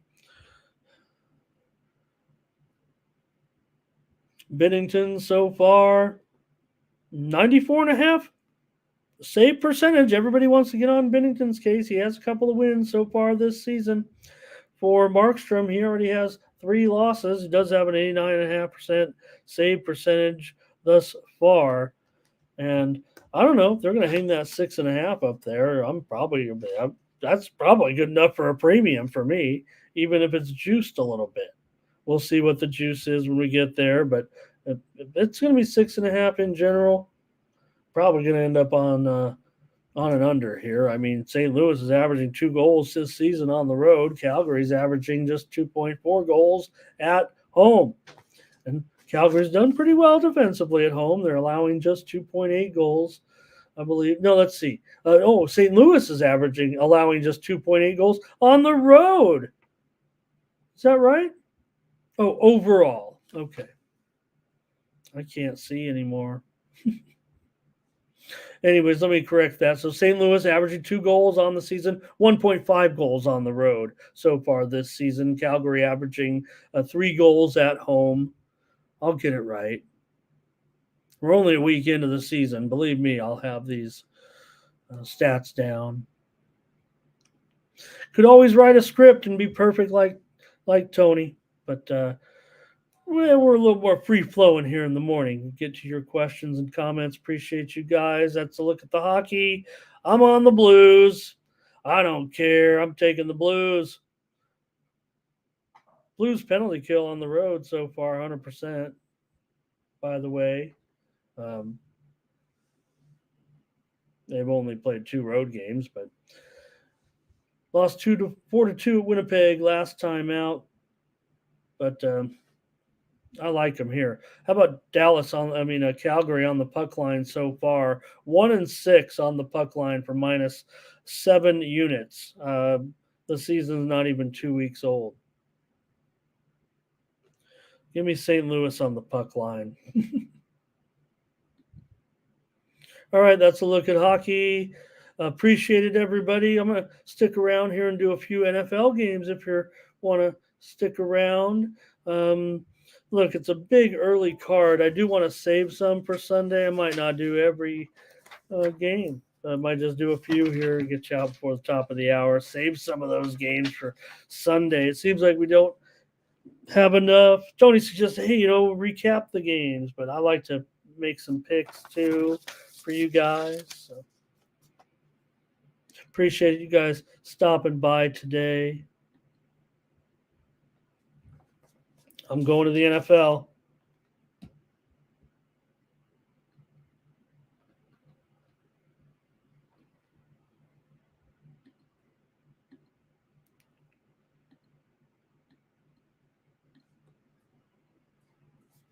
NFL action on Sunday. The New Orleans Saints taking on the Indianapolis Colts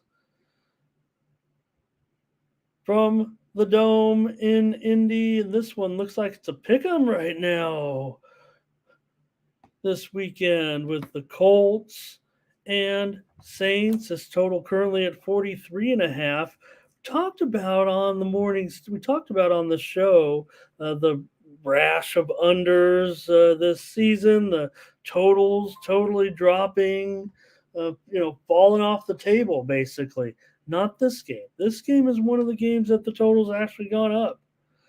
And I talked about how uh, this season, I just want to recover this again in case you're just joining the show, that if you go by what odds makers are saying this week, if you added up all the totals and averaged them out per game, this is expected to be the lowest scoring week in 15 years.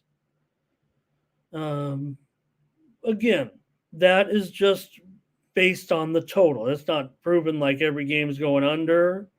I'm just saying the totals have never been lower by the odds makers. That's what it's. But this one, so quantify. This one's going up between New Orleans and the Saints. And obviously with a Gardner Minshew, I mean, come on, why wouldn't it, right? Now, New Orleans has lost 3 of their last 4 games, covering just 2 of them. The Saints have been, uh, you know, looking okay, though. Now, they only have 10 touchdowns on 76 drives, but they did outgain their opponents in the last 2 games by over 350 yards combined in those last 2 games. The Saints have gone 1-6 to the under so far this season. They've shown a good defense, no doubt about it. Saints 16-10-2 against the spread, coming off of a loss. But so far, the NFC South has been kind of, I don't know, want to say like the kind of the joke of the league to a certain extent. NFC South 4-13-1 against the spread in non-division games. So anytime they're not playing each other, NFC South has not looked too good when playing other divisions. So could that actually be a weaker division? We already think maybe they already are kind of down.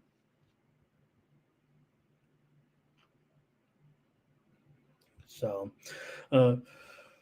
for the Colts, with Minshew in here this week. Look, they were outscored in the first half 73-47 in the first half over the last, or no, 74-37 in the last 4 games. They've been outscored in the first half. And with Derek Carr, certainly has had his ups and downs. Feels like more downs than ups so far this season. But the widely reported steam did come in on the Saints in this game. I'm not sure I'm willing to buy it. And even though I have been, preaching the unders, like I said, the widely reported steam came on the over in this game. I'm going to go over in this game with the Saints and the Colts. So, and if anything, there's my pen. If anything, right? So, yes, do I champion the under here? Quite frankly, yes. One thing I also have not necessarily mentioned, and I've kept it in the back of my thoughts, and I didn't know how to maybe phrase it moving forward, right?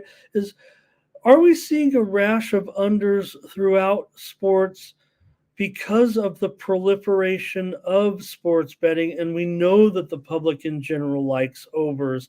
It would have to be subtle, but still just the smallest fraction of a percentage increase would mean big results, especially when talking about giant betting pools nationwide. Now, a lot of these are concentrated in their own jurisdictions. That doesn't matter. But to me, the fact that there is more betting is going to maybe push those totals just slightly higher as well, leaving even more value to the under. So I know I'm talking about it that way. This is an over for me. Yes, with the Saints, and all their totals going under so far, but Colts at home, they haven't been very good defensively at all. We've seen these Colts games So far pretty high scoring, especially in the dome, the fast track. This looks like a better situation for the Saints, maybe to get their offense on track just a little bit. I'm looking for any team showing any possibilities of offenses this week to go over because of, you know, these totals getting slammed down like they have. So it's mostly those, 35s in there that are really making these kind of stay low. But I think you'll be surprised. And give me the over in this one. Here's the Jaguars and the Steelers. NFL action for Sunday. Jacksonville on the road here, a 2.5 point favorite after the Steelers ended up showing a little bit of signs of life. How about that? The total here looks like it's currently at 42.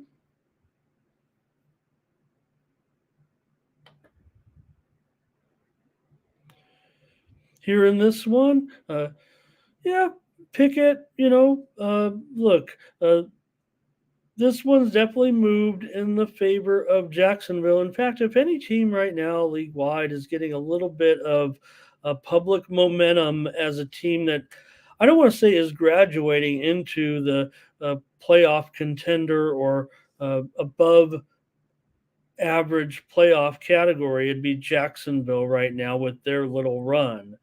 They've made the most of it for sure with the uh, wins in uh, wins in London, coming back to win a game quickly at home and then going on the road. But now we're faced with another road game here with Jacksonville. It doesn't feel terrible actually for the Jags this week. It might actually, maybe there is something to it. They just feel very publicy this week. The widely reported steam has come in on Jacksonville, and I don't know. I was kind of favoring Jacksonville here in this one, and that's probably the way I'm going to go. I'm probably willing to lay the points. I mean, maybe they are the public darling this week, and I'm not a public darling type of guy, but um, maybe I am. Oh my darling, this week.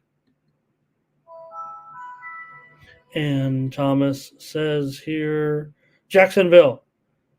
And Ray says he's leaning to the Jaguars as well. So it's tough, because you think Pittsburgh at home, Tomlin, underdog.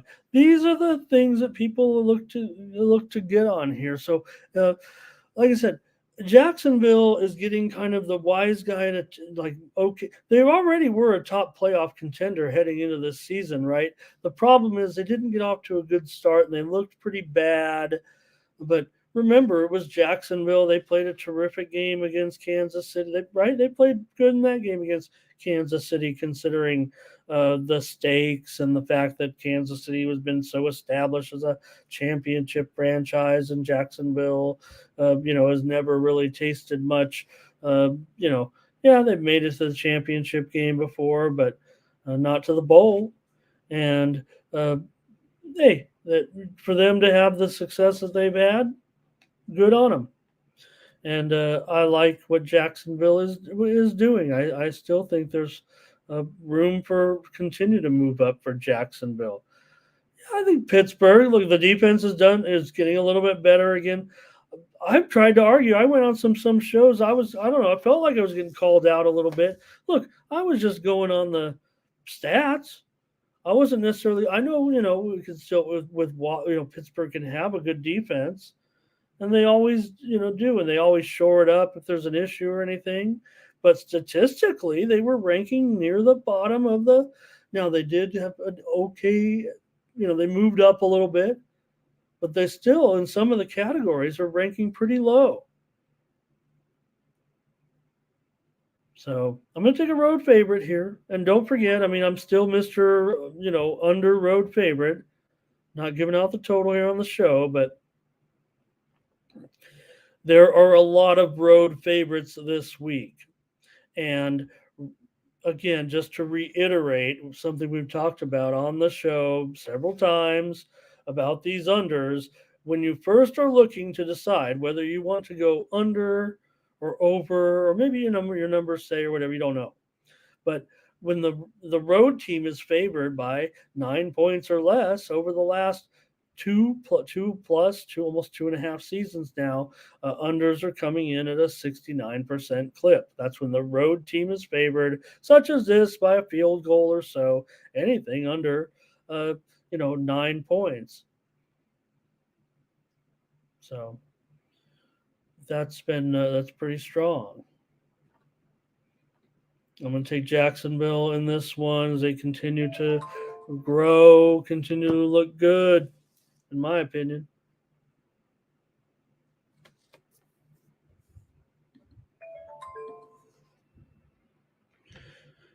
Here's the Houston Texans and the Carolina Panthers NFL action for Sunday in this one, with the Texans favored on the road here, looking okay of late. They've definitely, turned it around somewhat. This is the, you know, what the discussion, the narrative is in this game with um, CJ Stroud going up against Bryce Young. We already saw the comments kind of come out this week from um, Carolina brass. We have the guy that we wanted.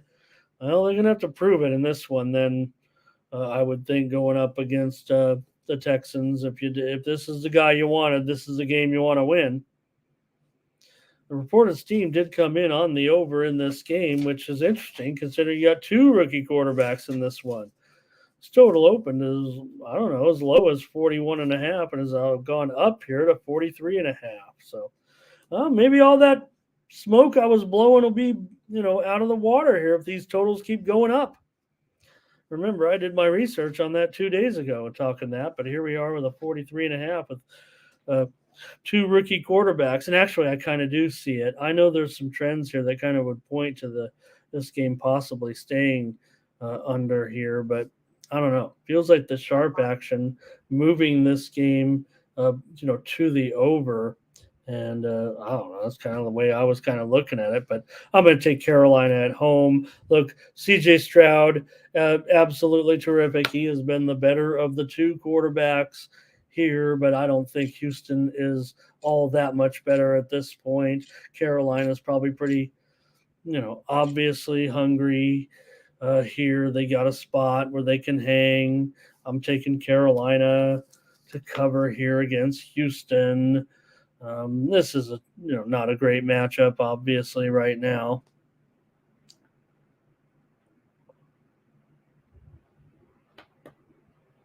So I think for me, I'm more interested in taking the points at home in a game with two rookie quarterbacks, no doubt.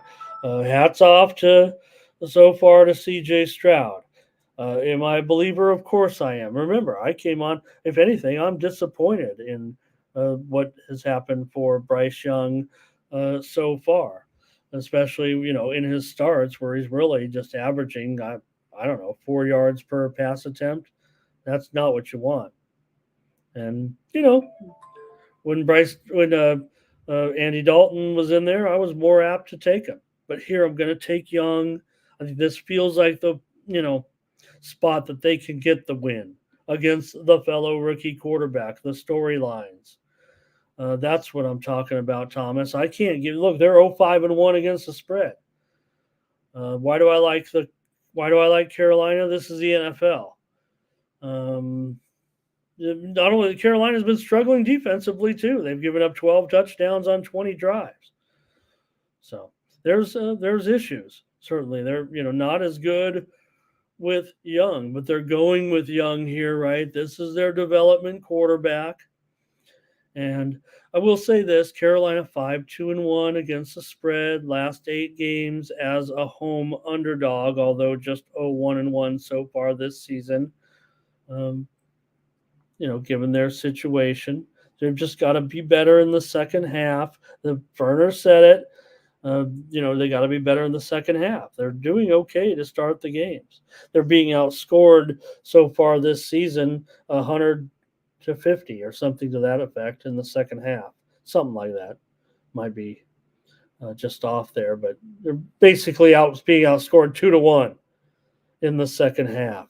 Now, Carolina is coming off a bye. That's not their best role. They don't actually do that well, but I'm thinking this might be the spot to do that. But again, here we are. This is another NFC South, team. Those teams aren't doing very good, but I just have to take 3 points at home as a handicapper. And just think that, why does it say Texas though? Ramon, jokes on you. You guys didn't even correct me. You guys didn't even laugh at me or say what is that? And now I put Houston. Okay, it's supposed to say Texans, not Texas. Okay. Now I almost have to start over. My friends, I can't even edit it to do it back. Texans at Panthers, NFL action for Sunday. Give me the Panthers plus the points here in this one at home in the, highly publicized matchup of the two premier rookie quarterbacks. So the guys, were compared, if you will. And I'll take the points. I'll take the points. You know what, Ferner? We don't spell check, and I used to be that guy, and sometimes I catch myself being that guy, and I'm not. I don't want to be that guy anymore. I don't want to be the spelling corrector. If you got it wrong, I don't care. I'll judge you. I will judge you privately, but because I'm usually pretty solid on all that type as a writer. All right, Eagles and Commanders. The spell checking though, run the spell check. Just run the spell check. Eagles and Commanders here. NFL action for Sunday in this one. Eagles obviously going to be a big road favorite here, but hey, it's a division game. The Commanders are making some noise. You got to like what the Commanders are doing. And if they're getting points, sign me up. I don't want the Eagles in this spot against Washington. Hey, are the Eagles great? Sure they are. Are they as good as we think they are? Maybe not quite, right? There are some levels.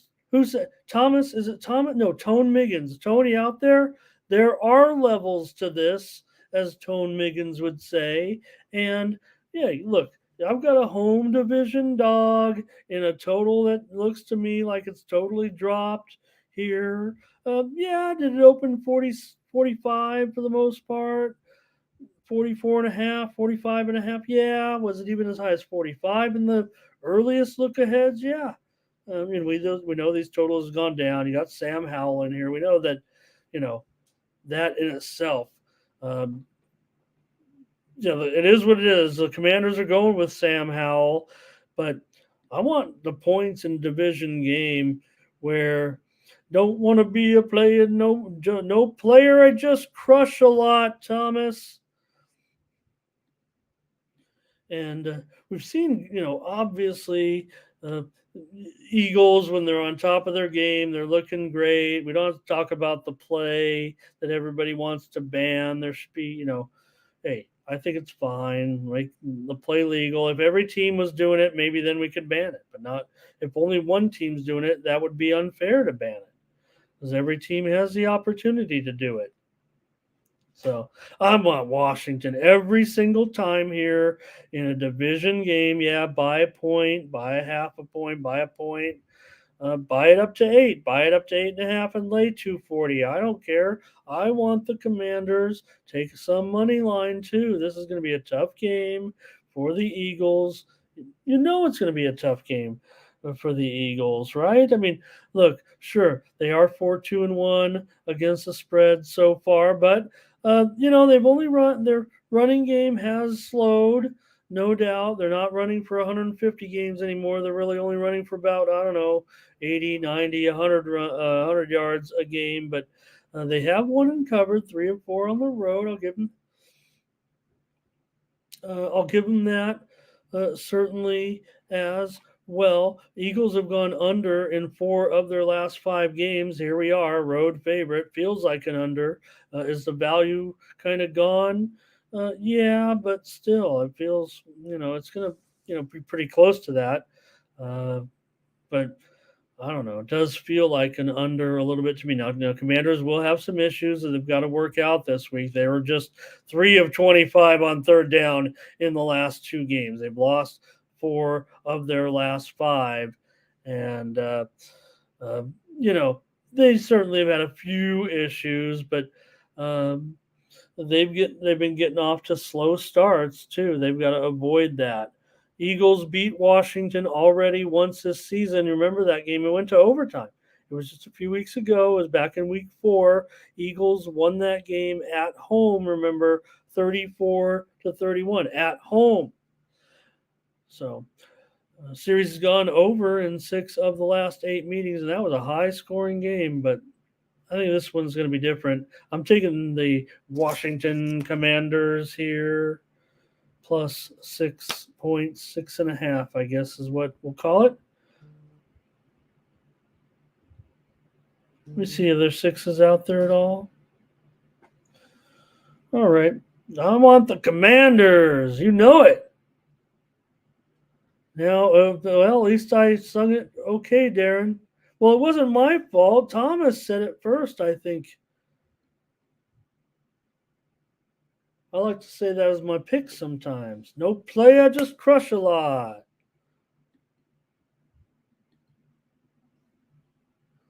Oh, the Rams and the Cowboys. Give me Pat Summerall and John Madden. Give me a big playoff game in January on CBS back in the day. You guys know that CBS was the NFC network back in the day, well before Fox, well before, the mismatch we have nowadays. And the Cowboys and the Rams playing in Texas Stadium, and the sun and the shadows and the roof, and you can't even see the play half the time with the old cameras. Anyways, got the Rams here on the road, getting these big points from the Cowboys. It opened around 7, call it 6.5 right now. There was a 6 out there. I saw it get as low as Dallas -5. So I don't know, but for me in this one, it feels like the Cowboys with that steam coming back in. I'm probably going to lay the Cowboys. I know there's been a lot of momentum here of late. For the Rams, but I don't know. The reported steam came in on the under, and I don't even know if I buy that. I want to look at the line right now. As a matter of fact, did this steam come in earlier today?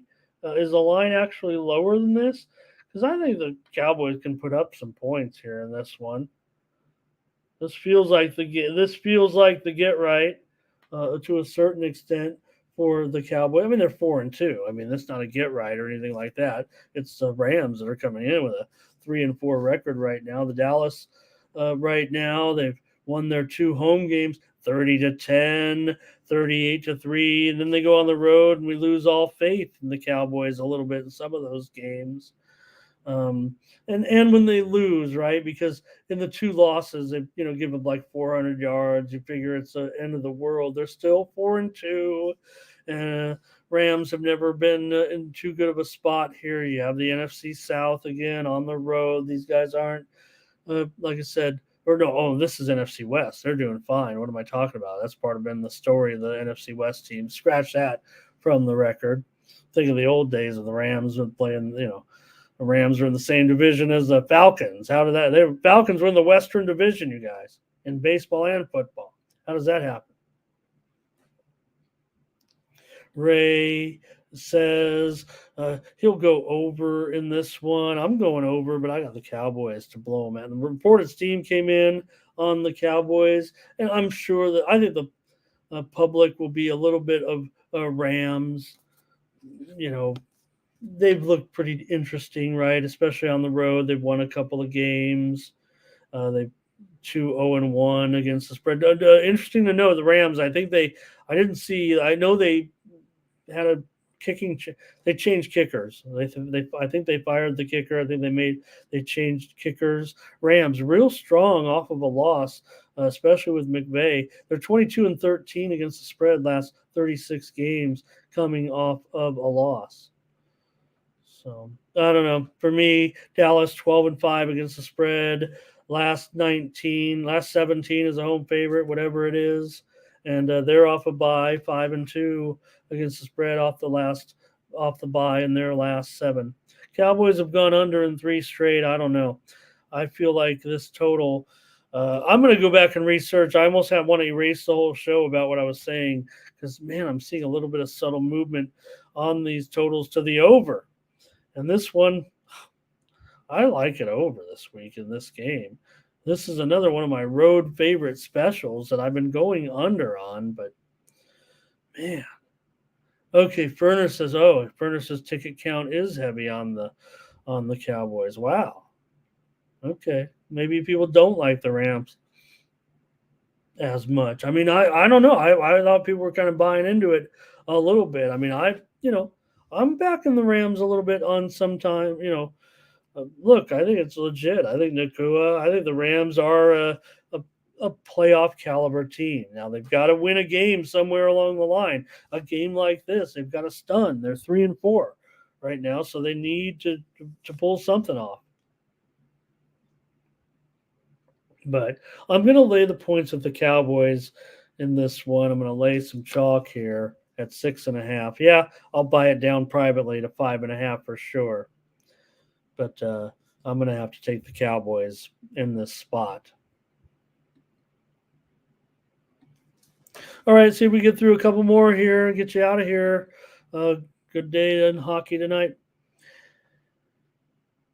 Patriots at Dolphins. Free NFL pick. This one's for Sunday. The Dolphins at home here against the resurgent Patriots. What else would you call them at this point? The Patriots did a terrific job last weekend, you guys. They were really nice. Feels good that the Patriots were able to come back and do something after everyone had made fun of them for several weeks. Yeah, are they getting a bunch of points here against Miami? Of course they are. But, I don't know. Patriots might be in a pretty okay spot here in this one. And you see, the Dolphins and their great start, but, New England, interestingly, they are 5-1 to the under so far this season. I mean, I kind of want to take the Patriots, but I'm not quite sure yet at 9 points. But I just think that give the Patriots a little bit of confidence, momentum here a little bit. Mac is bad. Okay, I get it. But, if you looked at him last game, you never would have known he was gone through the things that he went through in those other games. The Dolphins, just to mention, okay, the Dolphins, they have 5 wins, right? The teams that they've beaten in those 5 games are a combined 8-25 so far this season. So that's, they've been lighting it up on offense. We know that. At home, they've scored on touchdowns on 20 of 34 drives.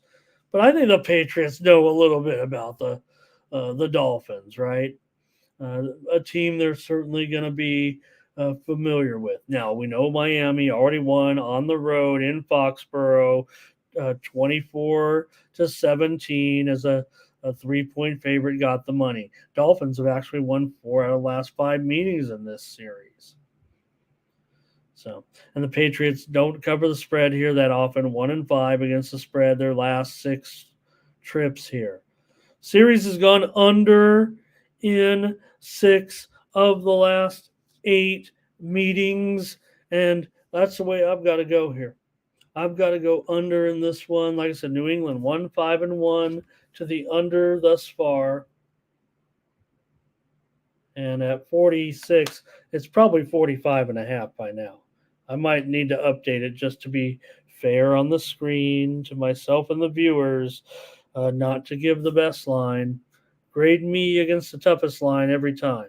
So I'll put it at 45 and a half. I actually see one book still at 46 and a half, but this is one where I want the under.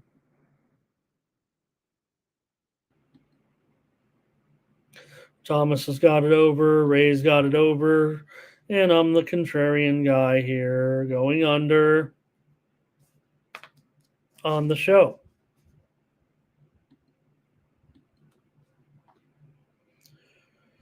Oh boy. The Jets and the Giants are going to play. Wow.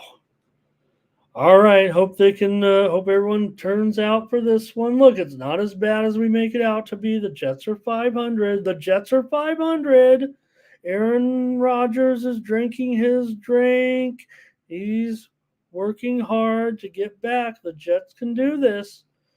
There's no problem right now. They've won their last two. They've covered three straight. They're favored here against the Giants. They're technically on the road. The Giants will paint the end zones. They'll have the helmet out there in the center square. But we know it's a play in the same stadium. So, but the Jets here favored by a field goal in this one. Yeah, I guess so. Seems pretty solid actually here for the Jets. I mean, okay, I know we've got to get in there. We've got to mix it up with Wilson again, and maybe Jones, has had an okay return, but could I really play here? The Jet. I don't equate it to a road favorite necessarily in this spot because of the new. It feels more like a neutral site game. The Jets have won the last two meetings for what it's worth.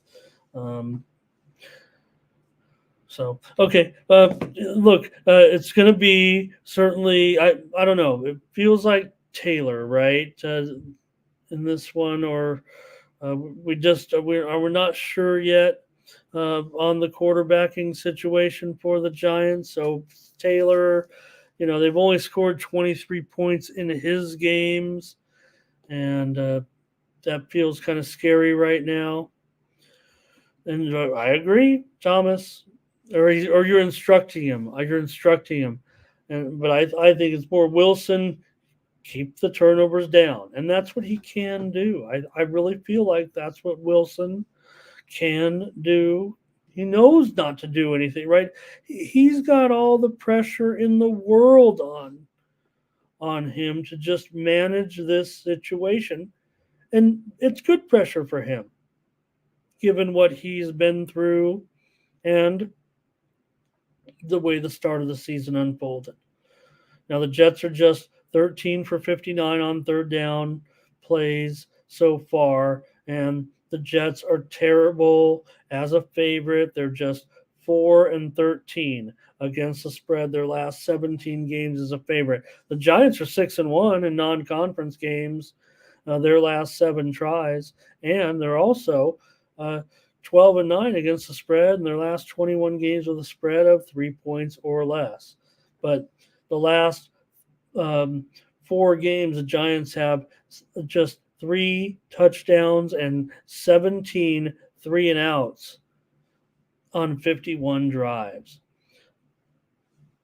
And the Giants averaging just 278 yards on offense so far this season. They've lost 4 of 5. I'm on the Jets here, lay 3 points against the Giants in this one.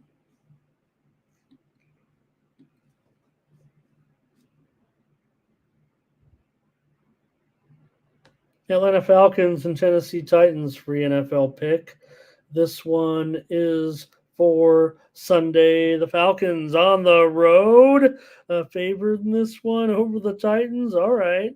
Well, I get it, I guess, here, but because we've seen the Titans 2-4, the Falcons, they've been all right despite whatever was going on there with that end of the game sequence last week. They've had some issues offensively. We know that they've scored 16 points or less in just 4 of their last 5 games. And look at this total. I mean, this is what I'm talking about on some of these, with these totals dropping as low as this one has.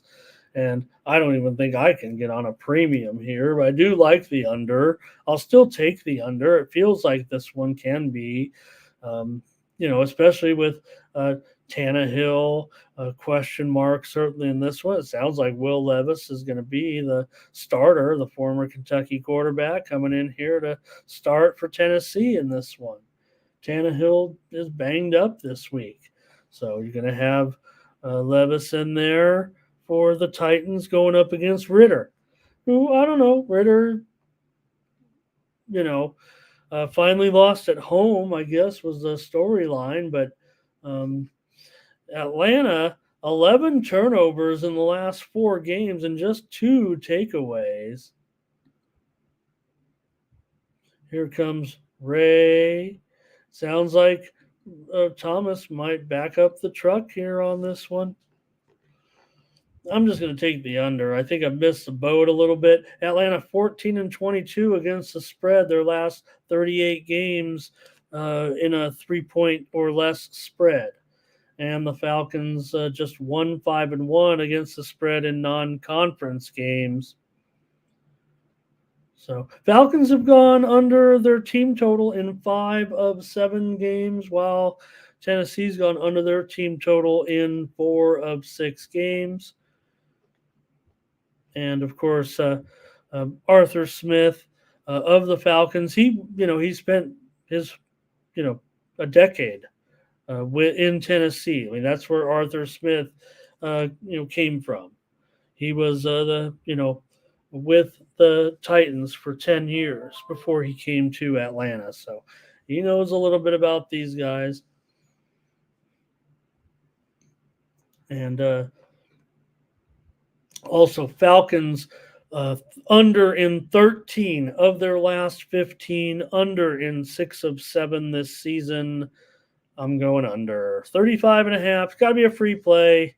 Can't, maybe get in a premium now, having missed out on a few points. I think it's safe to say here is this one, probably with that Tennessee quarterbacking situation, even though Tannehill, was struggling. Certainly Tannehill was struggling to a certain extent. He'll be back in there when he's ready, though. But right now, and we've got Will Levis, who, hey, you know what? He could explode. Thomas said it might even be a good thing, right? All right, one more in the NFL, and then I'll let you go. Thanks for joining me today here on the Morning Steam. We're going to look at the game between the Vikings, the 6 rulers going up against the Packers here, the Meat Packers in this one. And for it's a pick 'em. Looks like a pick 'em here right now. I don't think. Let me check it out here, but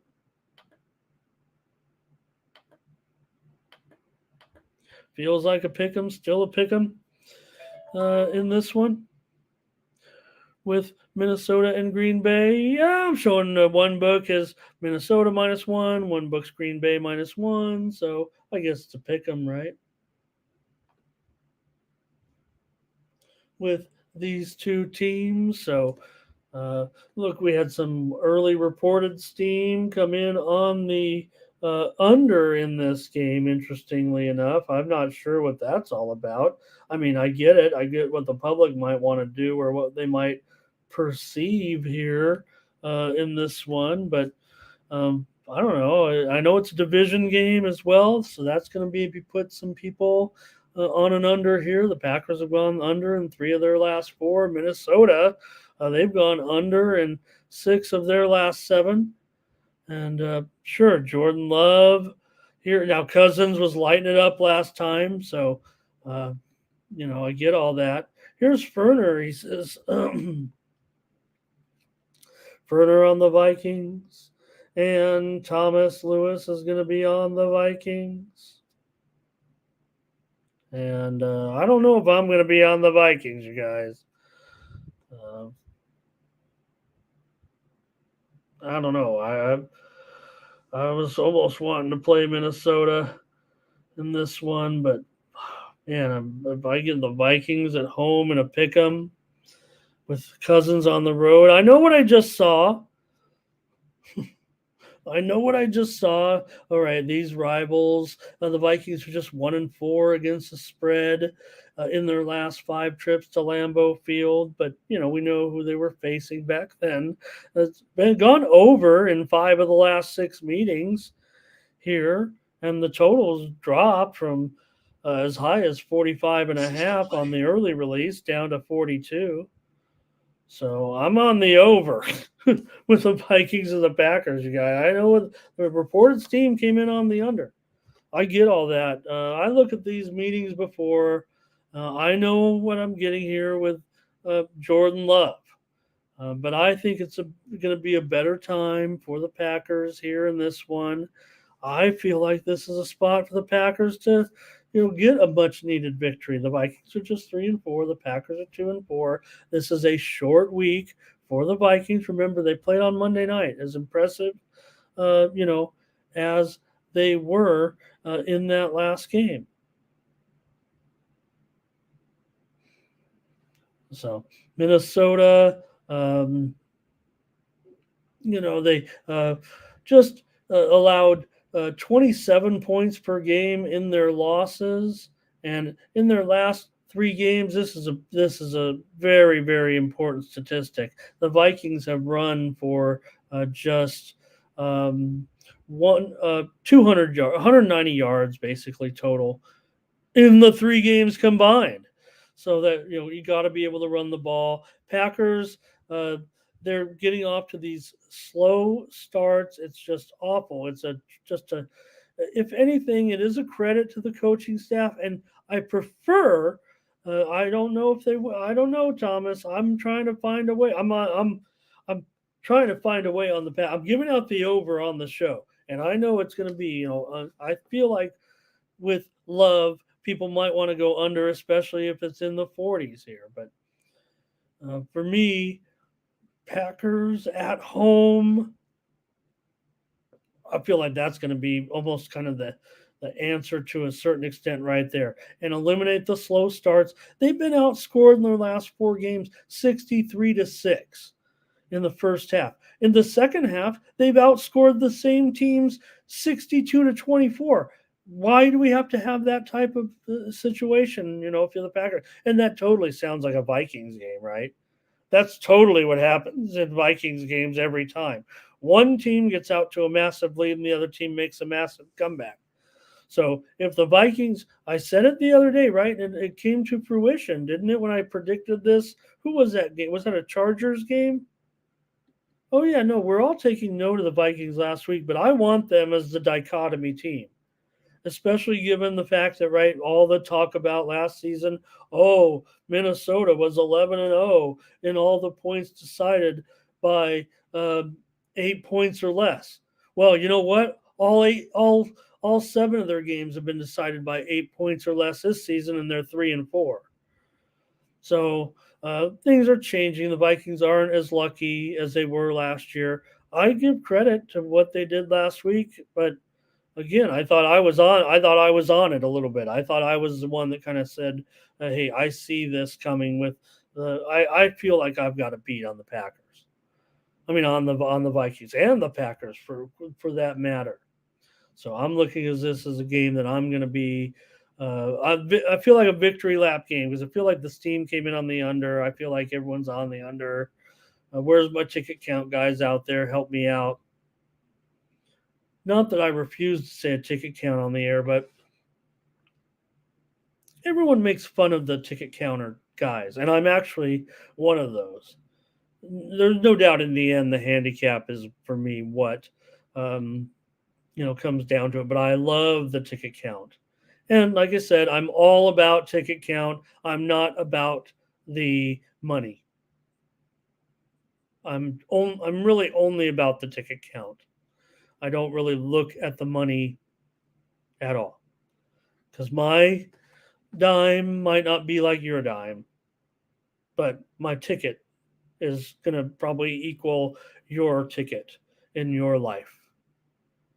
This is betting philosophy from Ramon Scott. Thank you for joining me. Hey, like and subscribe to this video and to the Tony's Picks YouTube channel, the 40,000 subscriber juggernaut. We're not going to get there here in the next 5 days to 40,000 subscribers. It's going to take another week or two, maybe, unless you get the word out and we can get some momentum here in the end of the month. But we're going to get Tony to 40,000 subscribers, and that's just terrific here. Really, you look the guys across the street, great channel, man. They've done a great job. They got a great guy over there leading the way. They've got that 100K subscriber base. But you know what? You look at these channels up and down the line, nobody bigger here other than that than the 40,000 subscriber juggernaut. Even the big guys who are supposed to be the big guys down the street only have 27. So Tony's been building this a long time. I'm just lucky to be along for the ride with our other cappers as well, and I'll be here as long as they don't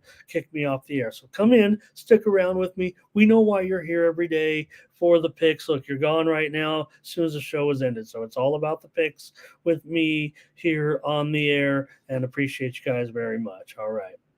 Like and subscribe to this video. Head on over to our website, tonyspicks.com. There you'll find our premium picks. Absolutely our best picks every day are over at tonyspicks.com. Use the promo code TonyT at checkout. That'll save you 20% off all premium pick packages. Check out the hot cappers, guys like Eli Richards, Hollywood Sam, and myself over at Tony'sPicks.com. 3-packs, 5-packs, 7-packs from our team of handicappers today.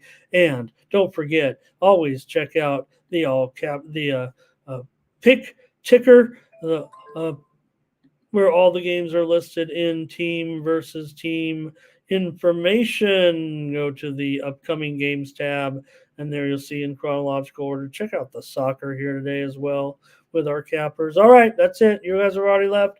I'm just rambling on. This is Ramon Scott. Thank you for joining me here on the morning steam for Tony'sPicks.com. This has been Ramon Scott.